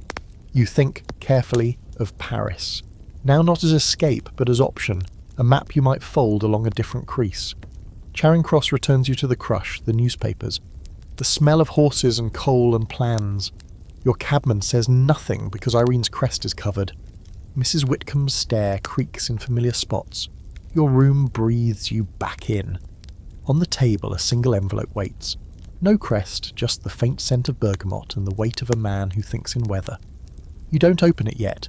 You stand at the window and watch London do its earnest, lovely best to look like it has never noticed you before. You let it try to. Paris arrives in your life the way a silk stocking rolls down a leg, deliberately, with a pretense of accident. The bergamot man's envelope, comme il se veut, when you finally open it, contains a single card in a careful hand. If you wish to be unseen, be elsewhere. The chamber is restless. The boulevards will distract them. Gare du Nord, Thursday evening train. No name, no flourish, just the scent you've begun to think of as a warning, and an invitation stitched together. You do not commit to going, not allowed, not even to Nell, but you begin to pack as if you might. A trunk small enough to lift without a footman, clothes that can be Parisian or provincial depending on accessories, a purse that rattles less than it's worth. The pearls go in, the bracelet stays, sulking under winter dresses. Odessa hears without being told and sends a length of black silk that can be veil or belt. Irene dispatches a note written in pencil, safe to burn, that says only, "Do not linger where French is spoken by Englishmen." On Thursday you leave through Mrs. Whitcomb's back stairs again, take a hansom to the station and merge into the tide of travellers smelling faintly of coffee and departure. Nell keeps a hand on the trunk, the other on your elbow. The Paris Express waits under the roof's iron ribs, breathing steam like a beast that's been told to behave until the whistle. The bergamot man is there, of course, though not with you. You see him on the platform exchanging a folded newspaper with a man in a bowler, never glancing your way. His compartment is 2 cars ahead. You choose yours deliberately, as if this were a coincidence both of you intend to preserve. The train pulls away, London sloughing off into fields, then to the coast where the sea greets you again, this time as a corridor, a cold slap between 2 countries. The Channel crossing is brief but bracing. Passengers stagger on the gangway like unsteady alliances. In Calais, the French train waits with its wider carriages and brass fittings. The air inside laced with coffee, tobacco and a language that pretends not to notice you. Paris by night is a spill of gaslight and wet stone. The cab from Gare du Nord rattles through streets that smell of bread and coal smoke, past shop windows still glowing, past men in top hats and women in shawls, past couples who might be lovers or conspirators or both. Your lodging is in the Marais, 3 rooms above a bookbinder's shop, the door so narrow you could mistake it for an afterthought. The landlady, Madame Rousseau, greets you with the calm of a woman who has seen all sorts arrive and leave under all sorts of pretenses. The days that follow loosen in your hands. Paris has its own demi-monde, woven into cafes, theatres, and the salons of widows who've decided widowhood is too useful to waste. You meet them through Mrs. March's letters of introduction, passed quietly from a modiste in the Rue de la Paix to a patroness whose dinner table is equal parts porcelain and information. Here, gossip comes with coffee, politics wears perfume. You listen more than you speak, and when you do speak, you make them laugh. Nell thrives in Paris in a way she never quite did in London. She buys a pair of gloves the colour of bitter chocolate and learns enough French to haggle with the fishmonger without getting cheated. She walks the streets as if they are a book she's been waiting to read, and in the evenings, she sits by the window darning your stockings and watching the light shift on the Seine. The bergamot man appears only twice in those first weeks, once at the Café de la Paix, where he nods in passing, and once at the opera, where you see him in a box with 2 men whose laughter has the rhythm of old money. He never speaks to you in public, but a note arrives under your door the next morning. Weather fine, expect gusts from the east. Historical fact: Paris in the mid-19th century was in the midst of Haussmanner's great renovation.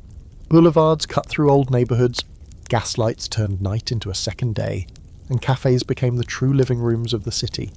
Quirky fact: in some cafes, the price of a drink depended on whether you sat inside or outside. The priciest seats were along the boulevard, where being seen was part of the purchase. Scholarly debate.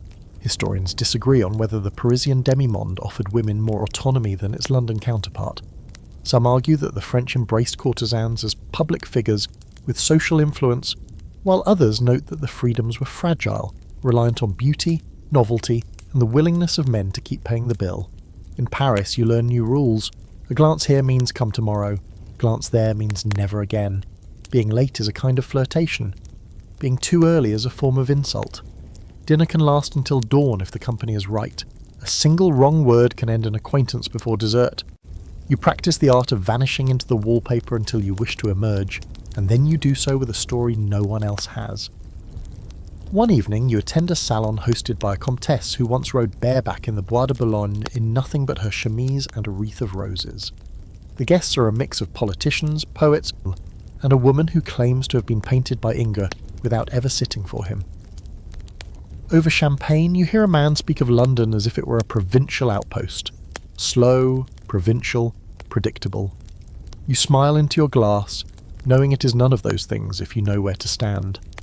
Later that night, as you and Nell cross the Pont Neuf, you see the bergamot man leaning on the parapet watching the river. He doesn't turn when you approach. "You've been well," he says, as if this were a question and an observation at once. "Well enough. Long enough to be missed," he says. "By whom? By those who think they own the weather." His smile is brief. London is about to change. And just like that, you know Paris is only a pause, not an escape. Change announces itself not as a letter or a headline, but as a pattern in the conversation. Names that recur, silences that follow, the sudden absence of people who used to be fixtures at the edges of rooms. In Paris, you begin to hear London spoken of in the conditional tense. If the bill passes, if Russell falls, if Derby moves faster than Disraeli can stop him. The bergamot man leaves another note under your door. Fog clearing, expect gales, keep the compass near. Nell finds the compass first. A brass disc tucked in the lining of your travelling cloak, small enough to mistake for a button. "His doing?" she asks. You turn it over, see the faint engraving of a laurel branch on the back. It points north as if it means London specifically. The invitation that follows is not from him, but from Irene, a folded page delivered via a bookseller who never looks up from his ledger. "You will be in London before the leaves change. I suggest you arrive before your name does. Wear something grey." That evening, over supper in a cafe near the Palais Royal, Nell says what you've been thinking. We've had enough of being elsewhere. Time to be inconvenient in person again. You return by the night train, Paris unwinding into countryside, countryside swallowed by the dark channel. the dark channel replaced by the damp exhalation of Dover. London greets you with the wet slap of familiarity. The cab to Mrs. Whitcomb's takes a route you don't recognise at first, looping past streets where the gas lights are masked and the windows shuttered. Epidemic, the driver says when you ask. They close things early, or not at all. His tone says the second is worse. Mrs. Whitcomb meets you in her wrapper, eyebrows like punctuation. "You've been missed," she says, which is not a compliment. She hands you a letter that smells faintly of lilies, Peregrine stationery, signed only with his initials. A place has been kept for you. Wear the bracelet. You put it on the mantel without opening the box, the clasp facing the wall. The city is restless in a way you can feel in your teeth. Parliament is back in session, the Reform Bill alive again with amendments that satisfy no one, and newspapers filling columns with lists of betrayals that read like social directories. Irene sends word that Peregrine has been seen in close conference with both the Dullamites and their opponents, selling umbrellas in a drought, as she puts it. Hartley's latest column contains an anecdote about a lady of tact and talent who convinced an MP to change his vote in exchange for an introduction to a certain opera singer, though whether it's about you or someone he wishes it to be about is unclear. You slip back into the pattern easily. Mornings reading correspondence, afternoons visiting modistes and milliners, for the intelligence, not the hats, evenings drifting through drawing rooms like a question no one has yet decided how to answer. The bergamot man is always just close enough to be reachable, just far enough to be deniable. You never arrive together, never leave together, but there are moments, crossing a hall leaning near a card table, when his glance makes you feel as if you've stepped into a map only he can read. One such moment comes at Irene's. You're pouring tea for a group that includes a junior minister, a banker's daughter, and a novelist known for heroines who always marry above their station. Peregrine arrives late, the air adjusting around him as if the furniture had been waiting. He takes the seat beside you without asking. "Paris suited you," he says softly. "It was a pause," you reply. "And London is the performance?" "London," you say, "is the audience."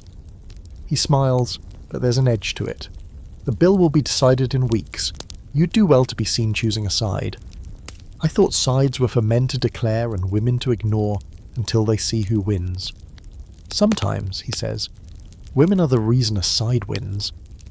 His gaze flicks to your bare wrist. You've worn the pearls, not the bracelet. The silence between you is not empty.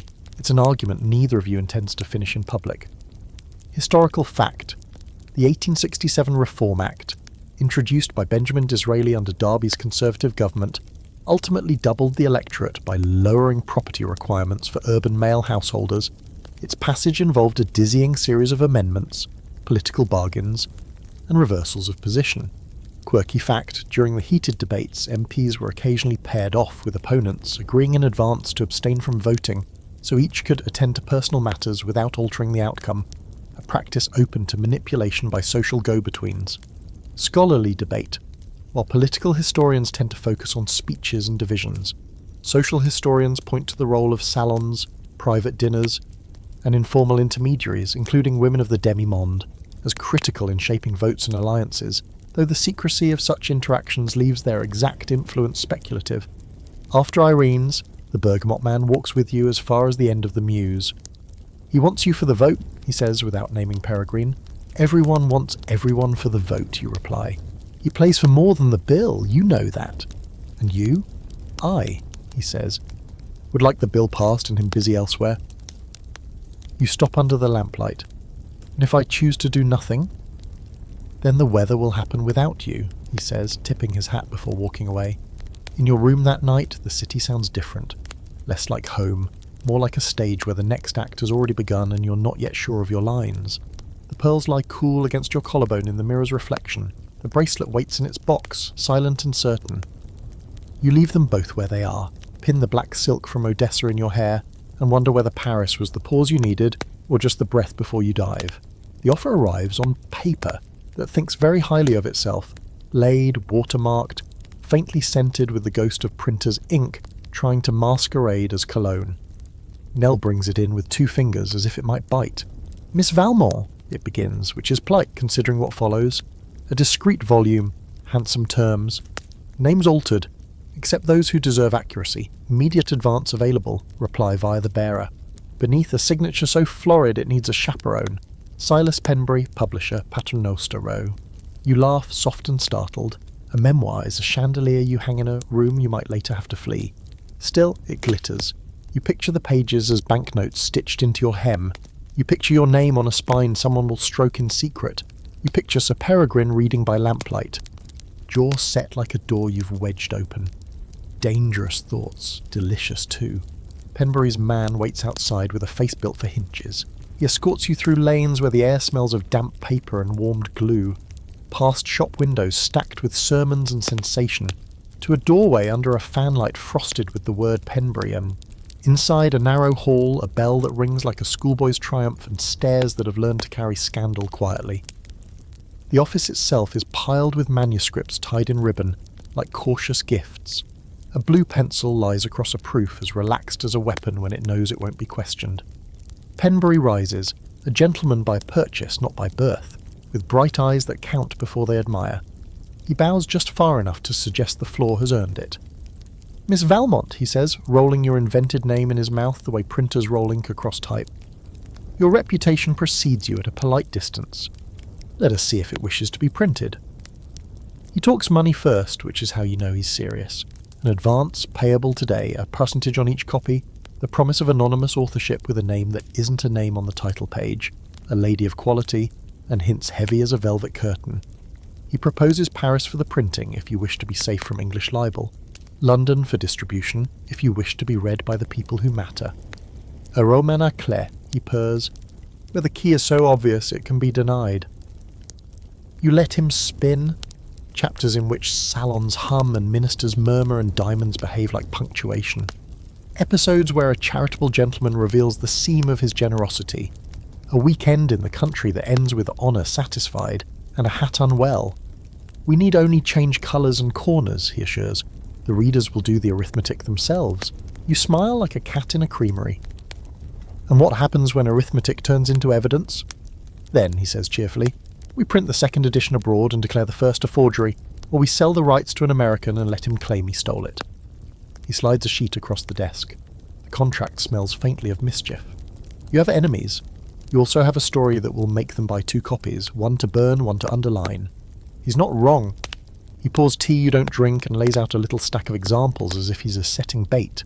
The scandalous memoir that emptied 3 drawing rooms in a week.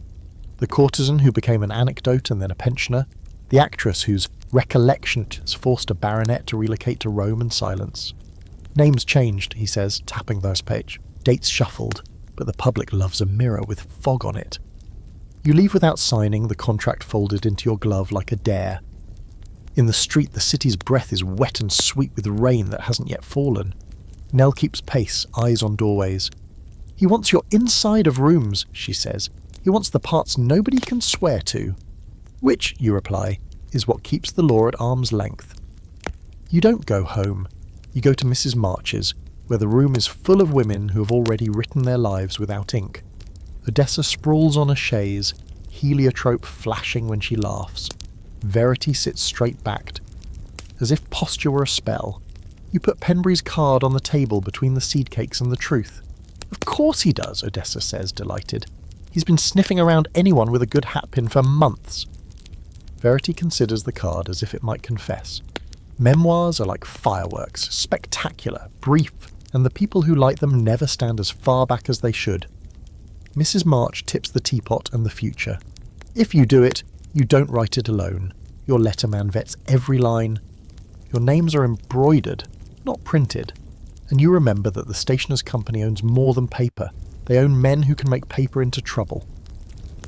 You take the contract to the letter writer. His room is warm with the geometry of envelopes. He reads the terms without changing expression, and then draws a neat box around the clause that lets Penbury serialise chapters in a magazine. Here's where he eats you, he says mildly. Serial means buzz, means guessing games, means lawyers who feel useful. Better the lump sum if you must. Better still don't. Or do, Odessa counters later that evening, eyes alight. Do, but make it an insurance policy. Penbury doesn't have to publish if you don't need him to, but the threat of it, wrapped in a bow and slipped under the right door, it's incredible how quickly men remember their good manners. You send a test balloon anyway, a single page, unsigned, slid through Sir Peregrine's letter slot, at an hour when respectable boots are asleep. The page contains nothing actionable, only a paragraph about a gentleman philanthropist who keeps his accounts in virtues and his pistols in velvet, a line about a hat that learned to fly, a drawing room that learned to listen. The paper returns 2 days later by a hand you don't know, folded into a fresh envelope with no note and a scent of lilies that can't help itself. The message is a shape. I see you seeing me. The bergamot man meets you near the Serpentine, coat collar turned up against wind that can't make up its mind. He doesn't scold. He rarely does. Penbury, he asks. Offered me a fortune for my echo, you say. He watches a dog try very hard to be a swan. Echoes are hard to sue, he says, but not impossible. He'll promise anonymity and deliver speculation. You'll be safer than he is, but not safe. So I should refuse? So you should decide whether you want to be paid once, he says, or forever. Flesh sells, weather lasts. His mouth curves. Send me pressure, not prose. You walk, the bracelet's absence bright on your bare wrist, the pearls cool where they sit like a decision you haven't made. Children push little boats with sticks and call it a navy. A reporter you recognise pretends to examine the bark of a plane tree. You open your parasol at a practised angle that says perhaps later, and the reporter pretends to understand. Historical fact. Scandal memoirs were a thriving Victorian commodity. Harriet Wilson's memoirs, 1825, famously rattled statesmen with her threat to name and shame, while later courtesans and actresses published recollections at home or on the continent to dodge English libel, often via paternostero houses that specialised in sensation. Quirky fact, publishers favoured a blue pencil because its waxy pigment didn't photograph in early reproduction, letting printers mark cuts and corrections without leaving ghosts on the plates. Blue pencil became shorthand for censorship and taste. Scholarly debate. Historians disagree whether such memoirs gave women leverage, cash, control of narrative, protection by notoriety, or merely converted them into consumable spectacle, fixing them in the very frames they were trying to escape. The ledger toggles between agency and exploitation, often within the same woman's life. Back at your desk, you copy Penbury's contract in a hand that isn't yours, then draw through the clauses you won't accept. Nell reads over your shoulder, chin on your chair back. You could take the advance, she says pragmatically, and never give him a word. And owe him a book? And owe him a rumour, she counters. Men take those as payment every day. You sleep with the contract under the thimble, which is a ridiculous thing to admit, even to yourself. In the morning, Irene sends a note. Moody won't carry anything that offends his slippers. If your name whispers too loudly, the libraries won't buy, and Penbury's fortune will sulk. Use that. You write it on your cuff in pencil. Libraries are delicate. Another tool in the box. When you meet Penbury again, you arrive late enough to be rumoured. You place the edited contract on his desk, the blue pencil conveniently near. I'll consider a book, you say. If you accept these terms, no serialisation, no hints in the advertisements, proceeds payable through a solicitor who never sleeps, and nothing printed without my hand on the final proof. If you decline, I will still consider a book, elsewhere. He studies you the way men study horses at Tattersall's, assessing wind and temper. You'll cost me money, he says finally. I'll make you more. You let the silence develop a crust. Or I'll make your competitor rich enough to tease you about it in print. He laughs then, genuine, and the office relaxes as if it feared oxygen had been cancelled. He signs, the blue pencil leaving a scar it was born to make. Chapter titles, he asks, greedy again. You smile. Oh, I think we'll let the weather decide.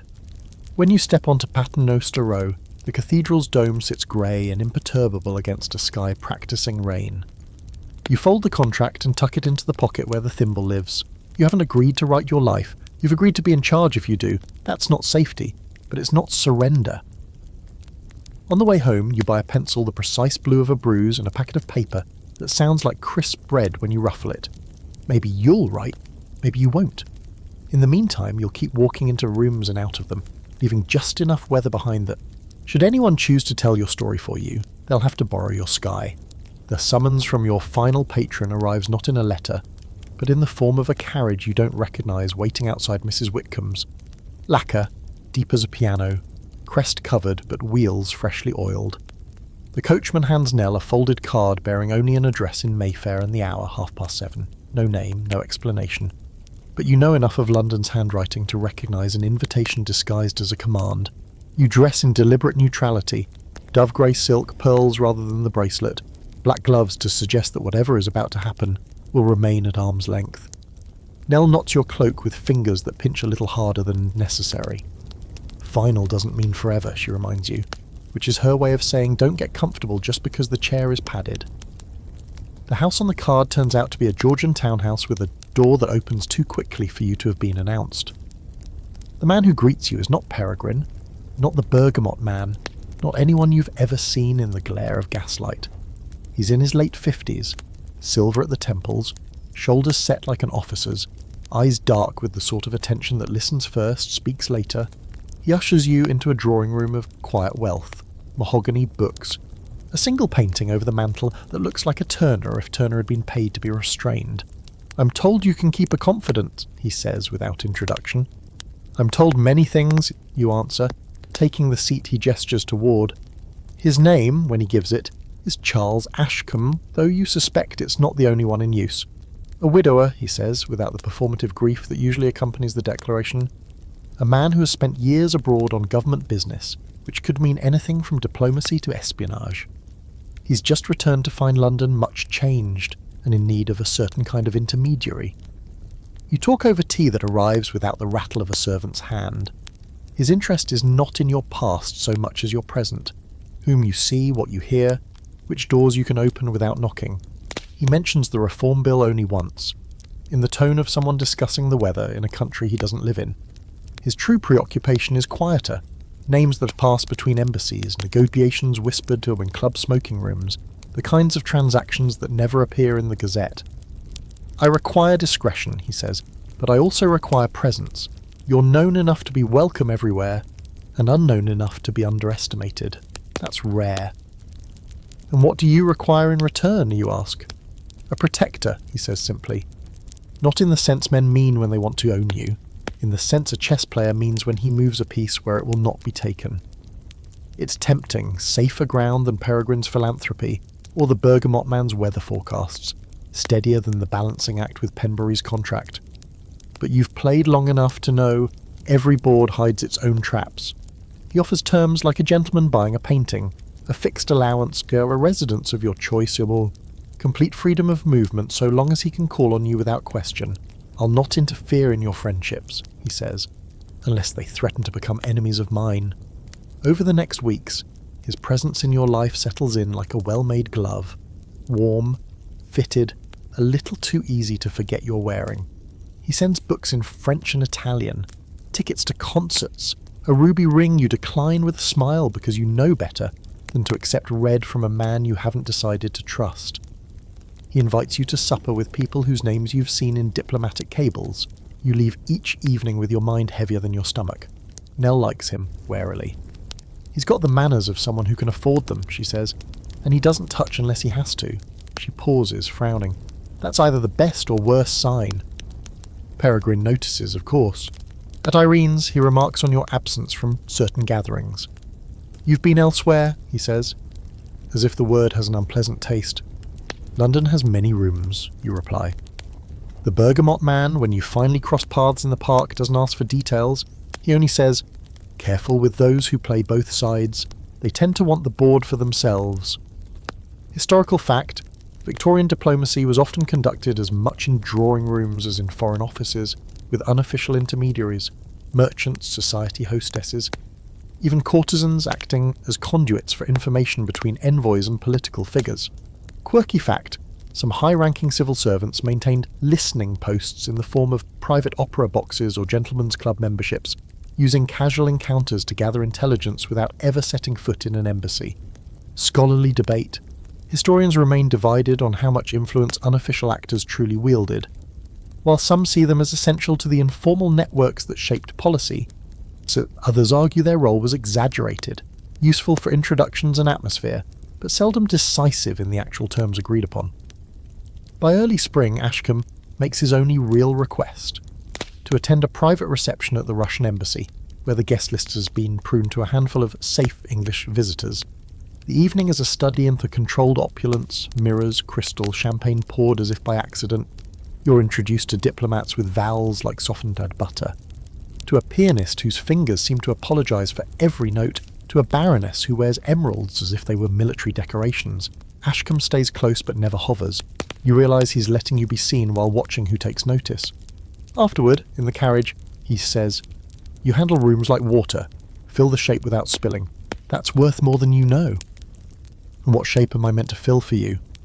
He smiles, not unkindly, but in a way that tells you the answer will come when it's useful to him, not before.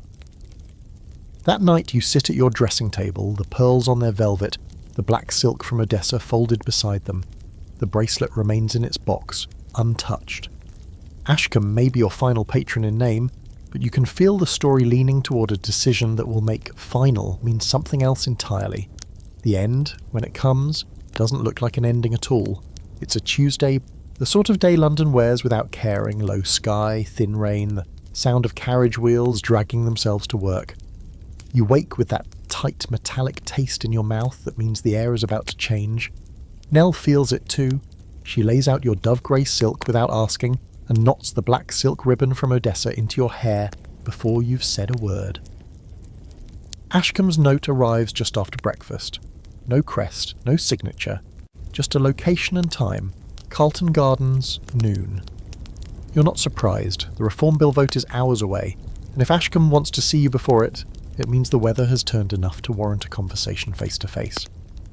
The drawing room he's chosen is high-windowed, with pale light spilling across the carpet, like water finding its level. He's already there, coat off, a map spread on the table between two glasses of untouched sherry. "It's decided," he says without preamble. "Not the bill. That's still a coin toss." "Me." "Decided what?" "That I'm leaving London for a time. Months, possibly longer." He pauses, measuring your face. "I could take you with me." You think of Paris, of trains that feel like escape until they don't. You think of Peregrine's country house and the way silence listened there. You think of the bergamot man watching the Thames like it might answer a question he hadn't asked yet. "And if I say no, then I'll leave you enough protection to be inconvenient to anyone who tries to use you. But the game will go on without you." His eyes are steady, but you can see the shape of departure already in them. You walk out into the wet light of Pall Mall and find the bergamot man leaning against a lamppost as if he'd been waiting for you to decline an offer he knew was coming. "Well?" he asks. "He's leaving." "Good," he says, pushing off the post, "but yours. Now you can decide without him in the room." The decision builds all day, not in a flash but in increments. The sound of Nell closing drawers upstairs, the weight of Penbury's contract still tucked in the desk, the unopened box with Peregrine's bracelet glinting faintly under the lid. You walk to the river in the late afternoon, when the light has gone the colour of weak tea, and you stand there until the lamps along the embankment spark alive one by one. When you return to Mrs. Whitcomb's, you write 3 letters. The first is to Penbury. Circumstances have changed. The book is off for now. The second is to Peregrine. Thank you for the bracelet, I will not be wearing it. The third is to the bergamot man. Weather stable. Sailing soon, without a map. You seal them all, one after the other, feeling something loosen each time the wax cools. That night, Nell packs without being told. Not a trunk this time, just 2 bags, one of which holds only the pearls, the black silk, the thimble and the stone you brought back from Hastings. "Where to?" she asks. "Anywhere but here," you say. "Somewhere I don't have to play it apart until I choose one." Historical fact. Victorian women who stepped away from public life, whether actresses, courtesans or political hostesses, often reinvented themselves abroad, especially in continental cities where anonymity was easier to maintain. Quirky fact. Some took on entirely new identities using forged parish records or adopting the surname of a cousin met conveniently en route, a process made easier by the lack of centralised identification. Scholarly debate. Whether such departures represented true autonomy or simply another phase of dependency on patrons and protectors remains contested. In many cases, the absence from London only amplified their legend, making their eventual return more potent or more perilous. By dawn, London is muffled under a fog so thick you can smell the river before you see it. You and Nell slip into a hired cab, the wheels cutting quiet paths in the damp. Mrs. Whitcomb waves from her doorway, not asking for promises she knows you won't keep. At the station, you choose a train without caring where it goes first. You'll decide along the way. The platform smells of steam and metal, of things just beginning. Nell hands you your ticket and then, almost shyly, the compass Ashcombe gave you. You might need to find north again, she says. You tuck it into your pocket, next to the thimble. The whistle blows. The city blurs. Somewhere behind you the bill will pass or fail. Penbury will print or wait. Peregrine will win or lose. The bergamot man will adjust his forecast. None of it matters until you decide it does. You lean back, watching the fog thin as the train gathers speed, and for the first time in years, the story you're in belongs entirely to you. The train's rhythm becomes a lullaby. Iron heartbeat, soft sway, the countryside unspooling like a ribbon you can pocket for later. You lean your head to the glass and watch hedgerows pass in patient procession, fields the colour of old vellum, stitched with stone walls. Nell dozes across from you, chin tucked into her shawl, a small fierce constellation finally at rest. In your pocket, the thimble and compass touch like two coins that buy only courage. The pearls lie quiet in the bag at your feet. They don't ask to be worn tonight. For once, no room is waiting to be read. No conversation to be caught before it flutters off. No gentleman writing the weather into your calendar. It's just you, breathing, your name unspoken, your pulse rearranging itself into a slower meter.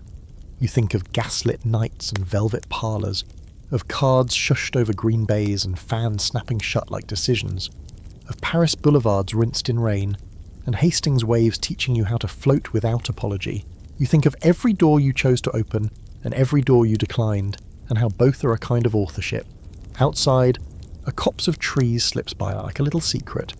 Then a village with a red brick station and a girl on a platform waving at nobody and everybody.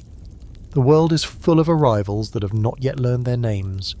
You close your eyes and feel the track draw its shoreline forward, not because a map insists on it, but because you do.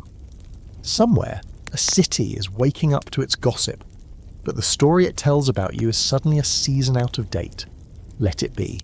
For now, there is the hum, the windows cool, the weight of your own choosing, light after all this time. The carriage rocks, and with it you sliding into a sleep that belongs to no one else.